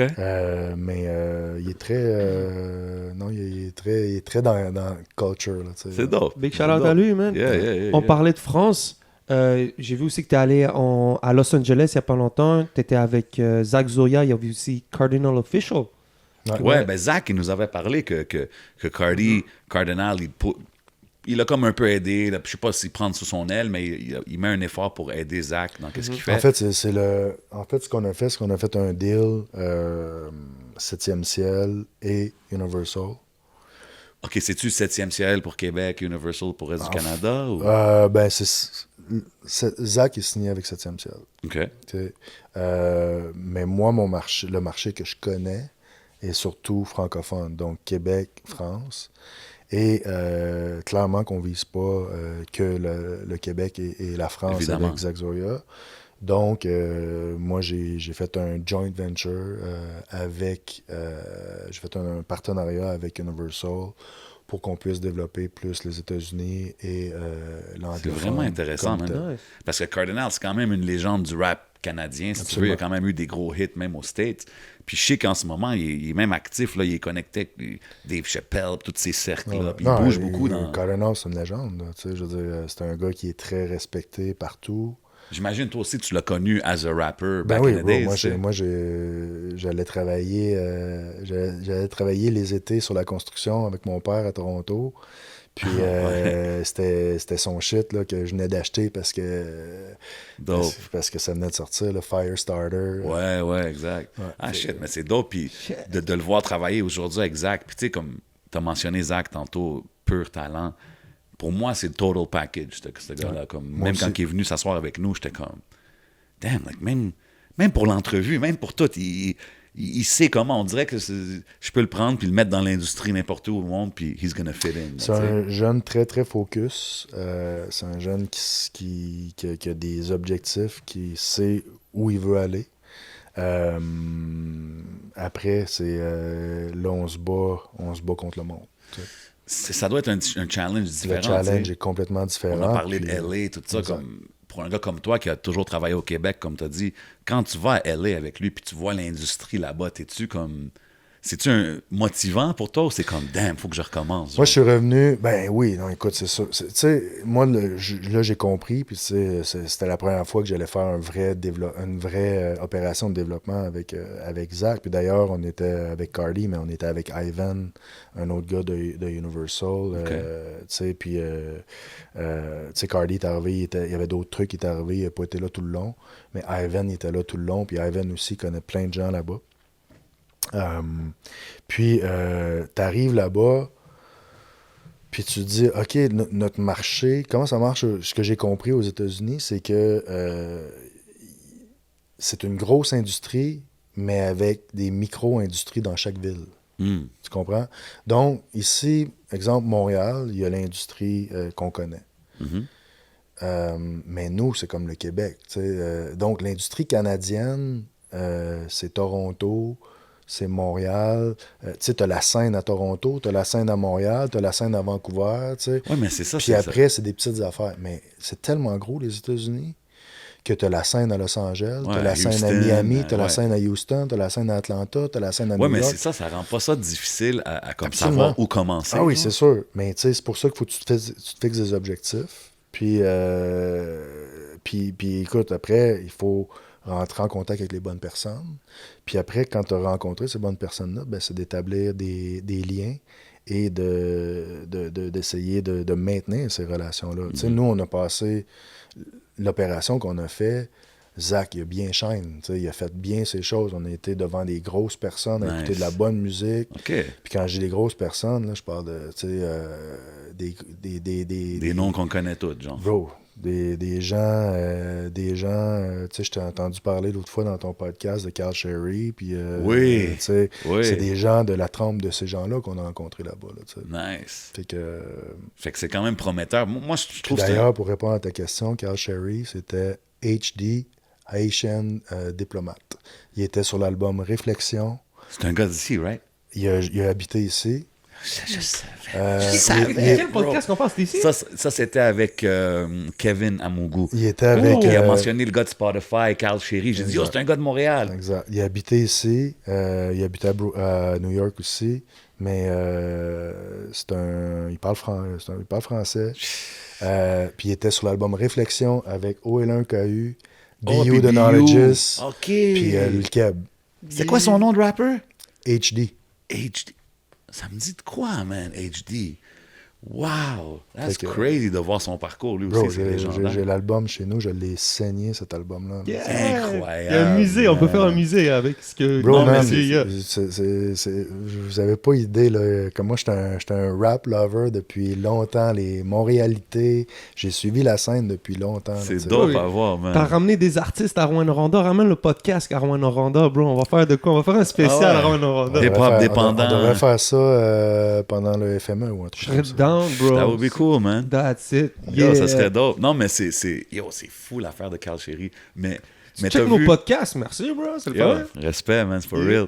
Puis, tu sais, quand on parle de Zach, c'est un gars de Rouyn-Noranda, ça doit être quand même aussi un projet qui tient à cœur différemment que les autres, tu sais, parce que c'est un gars de chez toi, non? Ben, c'est sûr qu'il y a un sentiment d'appartenance. J'aimerais le voir réussir parce que, mais tu sais, en même temps, je veux voir réussir tous les gens avec qui je travaille. Tu sais, je veux dire, à partir du moment où je décide d'investir de mon temps et de mon argent dans un projet, je veux qu'il fonctionne. Tu comprends? Bien dit. OK. Fait que... non, mais c'est dope. Moi, tu sais, he's one of the big hopes que moi, je vois dans la province, des artistes qu'on côtoie, des artistes qu'on écoute. Mm-hmm. Je le mentionne toujours dans les the guys que je peux voir aller loin. Fait que j'ai vraiment hâte, man. Je souhaite le best. Moi, je me dis toujours qu'il y a plus qu'un chemin qui mène à Rome, comme on dit. Mm-hmm. Puis ce gars-là, il est travaillant, il est talentueux. Fait que tôt ou tard, on va arriver... Quelque chose va pas. Il y a quelque chose qui va se passer. Ouais, je suis d'accord. Fait que faut juste continuer à travailler. Tu sais, puis on parle de toutes tes années dans la game, tout ça. T'es un gars qui voyage, qui se promène partout. Tu sais, ça doit prendre beaucoup de ton temps. Tu sais, on a mentionné ton fils tantôt, ta femme qui était, je pense, là depuis day one avec toi. Ouais. Ça a-tu été difficile, jongler un peu les deux? Parce que je m'en vais à Montréal, je reviens. Je lâche ma job, je vais faire du rap à temps plein. Je suis malade, hein? Non, mais tu sais, ça a-tu été quelque chose qui a été difficile? Est-ce qu'elle a toujours été down avec le rêve from day one avec toi? Ouais, t'sais? non, écoute, moi, ma femme, ma famille, tu sais, pour vrai, j'ai la meilleure femme au monde. Puis j'ai pas de... Happy wife, happy life. Ouais, absolument, tu sais. Puis honnêtement, elle m'a connu, j'étais un broke-ass. Tu sais, puis elle me supportait quand je commençais, j'avais rien de sorti, mais elle savait déjà que c'était mon rêve, puis je commençais déjà à faire des petits shows ici et là. Mais elle m'a toujours supporté, tu sais, puis nous, on a fait le choix de rester en région, de rester là-bas, Ouais. parce que la famille est là-bas, parce que le easy way, ça aurait été de venir ici. Mais c'est ça que je trouve spécial aussi. Tu as toujours gardé un pied à Rouyn-Noranda no matter what. Mais tu sais, ça a été un choix de famille qu'on a fait, tu sais, puis sa famille est là. Tu sais, moi, j'habite sur une terre, j'ai une maison en campagne, tu sais, je veux dire, à côté de ses parents, ma mère est pas loin de nous, tu sais, je veux dire, il y a plein de choses, il y a plein de choses qui font en sorte que c'est facilitant aussi et que ça aide que moi, comme je pars souvent, ben, ma femme n'est pas seule avec les enfants parce que C'est dope, ça. la famille est prête. Mais écoute, là, mes enfants sont rendus grands. Fait que là, on est rendu ailleurs. Là, tu sais, mon fils est rendu en secondaire 4. Puis OK. ma fille entre au secondaire l'année prochaine. Donc, tu sais, on est... God bless. Ton fils, il va recevoir des mixtapes. Et présente ça à ton père. Présente ça à ton Ouais, père. c'est ça. Non, mais tout ça pour dire que, tu sais, ma famille m'a toujours j'avoue. supporté, tu sais. Ça Ouais. doit arriver, je suis sûr, right? Ben, Yo, donne ça à ton père. Man. Yo, donne ça à ton père. Yo. Je sais que mon fils, des fois, il se sert de notre notoriété, là, de ma notoriété Ok. pour essayer de... Big shout De out. se Yo, tu sais, je suis faufiler, qui, là, bro? tu sais. T'as-tu déjà entendu Tu parler? connais-tu mon père? Mon père est plus riche que le tien. Si, whatever. Yo, Fouki, je l'ai dans mon téléphone. C'est- Ouais, ouais. niaiser. Ben, Tu j'appelle coriace. Non, non, mon blague, mais tu sais, on a des bons kids, on est chanceux, là, pour vrai, on est vraiment blessés, on a des bons kids, ils sont intelligents, Vraiment ils sont dope, sportifs, ma femme aussi, est là depuis day one, elle est intelligente, elle est belle, ça va bien, That's it, c'est man. cool. God J'ai bless, vu man. une story, je sais pas si c'était cet été ou l'autre, ou peu importe, mais j'ai vu Fouki qui jouait au basket contre ton fils. Ouais, ben C'est- oui. C'était un très bon match en plus. Ah Ah ouais? hein? Ouais. Puis le basket a toujours été présent dans ta vie, comme on en Ah, parle bro, depuis tantôt. J'étais un maniaque, j'ai joué quand même assez haut niveau. Genre, Mais- tu veux signer chez 7e Ciel, il faut que tu fasses une partie de 11 avec Anna Dodier. Toi, vous jouez au basket? Ou... Non, non, moi, Hey man, I'll go to the 7e ciel mansion and bring back the old layup, you know what I'm saying? Non, mais écoute, nous, on est vraiment... ma femme, c'est une crinquée de basket. Moi, j'étais un crinqué Ah de ouais, basket. ok. On a joué les deux assez collégial. Ok. Mais tu sais, moi, c'était la même... J'avais la même... la même envie de réussir au basket Yeah. Ah, la même que dans passion le rap. pour les La deux. même passion, là, tu sais, c'est-à-dire que je mettais beaucoup de temps, je m'entraînais beaucoup. Fait que, Ben, tu sais, tu vois-tu des similitudes entre coacher au basket puis runner le label? Ben oui, c'est sûr. C'est sûr que tu sais, quand tu coaches, tu diriges une équipe. Tu es capitaine d'un bateau, si on veut. Ouais, tu sais. exact. Puis toi, il faut que tu t'assures que tout le monde rame. Ouais, tout le monde Parce va dans la même que direction. À partir du moment qu'il y en a un qui rame pas, ben le bateau commence à tourner. Facts. Tu sais. Mais tu es toujours impliqué aussi dans le basket, comme au Ouais. Québec, au niveau... Ben nous, on a créé une association, Basketball Rwanda. Nice. Il y a plusieurs gens, là, tu sais, je suis pas seul là-dedans, mais moi et ma femme, on est quand même très impliqués. Puis il y a plein de gens, là, shout-out à tout le monde qui s'implique là-dedans, mais tu sais, Il y avait une affaire, j'avais entendu, genre de deal, 7e Avec ciel, PSN, RDS. On a NBA. vu beaucoup Ouais. des tracks jouer, là. quand Ouais, même. ça c'est un autre, ça n'a pas rapport avec l'association. là. Non, Ok, non, ma mais bad. c'est juste dans ton implication du basket. Là, c'est Oui, juste oui, ça. non, mais moi, comme je t'ai dit, j'étais un gros fan de basket. Puis, Ben, yo, ça doit être spécial d'avoir un deal avec la NBA ou je sais pas, c'était c'était avec ça ou RDS. c'était ouais. RDS, tu sais. RDS, ouais. C'était cool. C'est quand même fresh. Oh, ouais, non, c'est très Ça cool. doit être mais un tu beau sais, bag aussi qui c'est vient pas- avec ça. Ben, tu sais, le bag, il C'est de il est- l'édition, ça?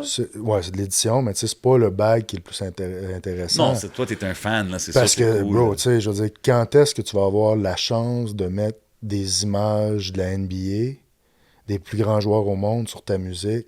Tu sais, fait que des fois, tu tu le fais pas tant pour l'argent, mais plus pour dire, yo, C'est un moment. on fait un moment. Là, Ouais, c'est ça. c'est quand même Puis on l'a fait spécial. quand même 2 ans de fil, fait que c'était cool, ça. Malade, man. Lourd, man. Plein de projets, man. Il y a aussi 117 ouais. Records, Ouais. qui est un record label autre que rap, là. Exact. Mais en fait, c'est une branche. C'est un peu c'est une branche de 7e ciel. C'est la même équipe. D'ailleurs, shout-out à mon équipe qui... Definitely. super équipe avec qui... Shout-out à Maude. J'ai travaillé Maud, quelques fois avec Aliet. Sam Rick. Sam Rick, La patte, Marine, Mia Florence, Joe, Charlène, Jennifer, Philippe, Catherine, Sonia, je veux pas oublier Big personne. team, big team. Ouais, C'est dope à voir, man. C'est dope. Moi, je mentionne juste ça pour que, parce que moi-même, je savais pas, j'étais pas au courant de ce label-là. Puis en faisant mes recherches, j'étais comme, damn, man, he's got his hand in everything. C'est ce que je veux dire. Puis je pense que c'est ça que tu as besoin de faire dans la musique pour avoir du succès. Faut, comme tu dis, il faut que tu veuilles apprendre, il faut que tu fonces. Puis de ce que j'entends de toute l'histoire qu'on parle, c'est comme tu n'as jamais hésité, il n'y a jamais eu un challenge qui t'a fait peur. C'est ce que je veux dire. Non, puis je pense que moi j'apprends encore. Là, je pense que j'ai quand même beaucoup de connaissances dans le milieu, mais j'apprends encore plein de choses. Puis c'est ça que je trouve qui est motivant, parce que c'est un métier qui est dur quand même. Ce serait quoi que ton meilleur conseil pour les entrepreneurs qui regardent au Québec? Parce que c'est sûr qu'il y en a qui look up à ton travail et qu'est-ce que tu as fait. Mm-hmm. Si quelqu'un, si tu me permets peut-être un peu de switch ta question, si tu avais quelques conseils à donner à quelqu'un qui va être le next Anno de J, et comme yo, ça serait quoi les conseils que tu te donnerais? Je pense qu'il en a donné une couple de bons durant l'émission. Ben écoute, moi, tu sais, moi ce que je dirais, c'est fixe-toi des objectifs atteignables. Tu sais, puis à chaque fois que tu l'atteins, fixe-toi-en d'autres. Tu sais, puis c'est comme ça que tu vas apprendre. Puis excuse-moi, mais lève-toi tôt. Puis commence à travailler tôt. Tu sais, puis c'est ça, man. Faut que tu sois sérieux. Tu sais. Le problème, c'est que tu peux pas être un entrepreneur si tu te lèves à midi. Tu sais. Sorry, là, mais...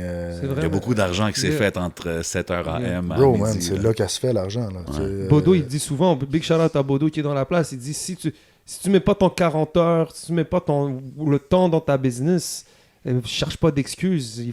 Mets au moins ton 40 heures tout le temps, puis peut-être à un moment donné, tu te donnes les chances pour réussir. Ah, puis tu sais, il y a d'autres façons de réussir, puis de faire de l'argent en faisant d'autres choses, tu sais. Mais je veux dire, si tu es un entrepreneur, moi je parle aux entrepreneurs, tu sais. Après, je veux dire, peut-être que tu vas bider dans la crypto-monnaie, puis que tu vas avoir un coup de chance, puis que tu vas... Tu sais, mais ce que je veux dire, un entrepreneur, il faut qu'il soit dans ses affaires, qu'il soit sérieux, qu'il soit tête sur ce qu'il a à faire, tu sais, puis encore là, tu sais, je pense que c'est important de mettre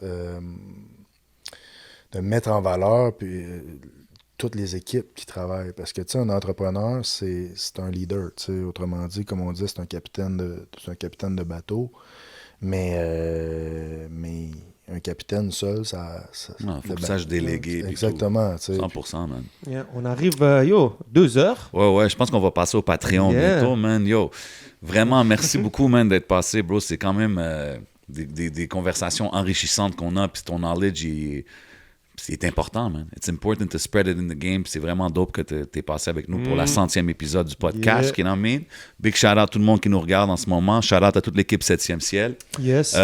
Juste avant qu'on aille au Patreon, Bien sûr. on arrive aux 20 ans de 7e ciel. Yeah. Il va-tu avoir un genre de, tu sais, je sais pas, un centre belle ou un gros stunt comme ça qui pourrait arriver? Plein de choses qu'on peut faire, mais tu sais, il y a plein de trucs que je suis en train de réfléchir, tu sais. OK. I just had to throw it in the atmosphere, you know what I mean? Mais Parce que t'as le roster. Ouais, mais tu sais, je veux dire, après, imagine. il y a plein de choses qu'on peut faire. Ouais. Coriace, centre belle, bro. Ça marche, bro, non? T'as mon billet, take my money. Ouais, I'll be there. That's all I'm saying. But yo, encore une fois, man, merci beaucoup à notre DJ d'avoir passé. On continue ça au Patreon. Yeah. Tout le monde, abonnez-vous au Patreon, man. Big ups tout le monde qui supporte. C'est le podcast, 100e épisode. It's your boy J7. It's your boy le 11. Catch us on Patreon.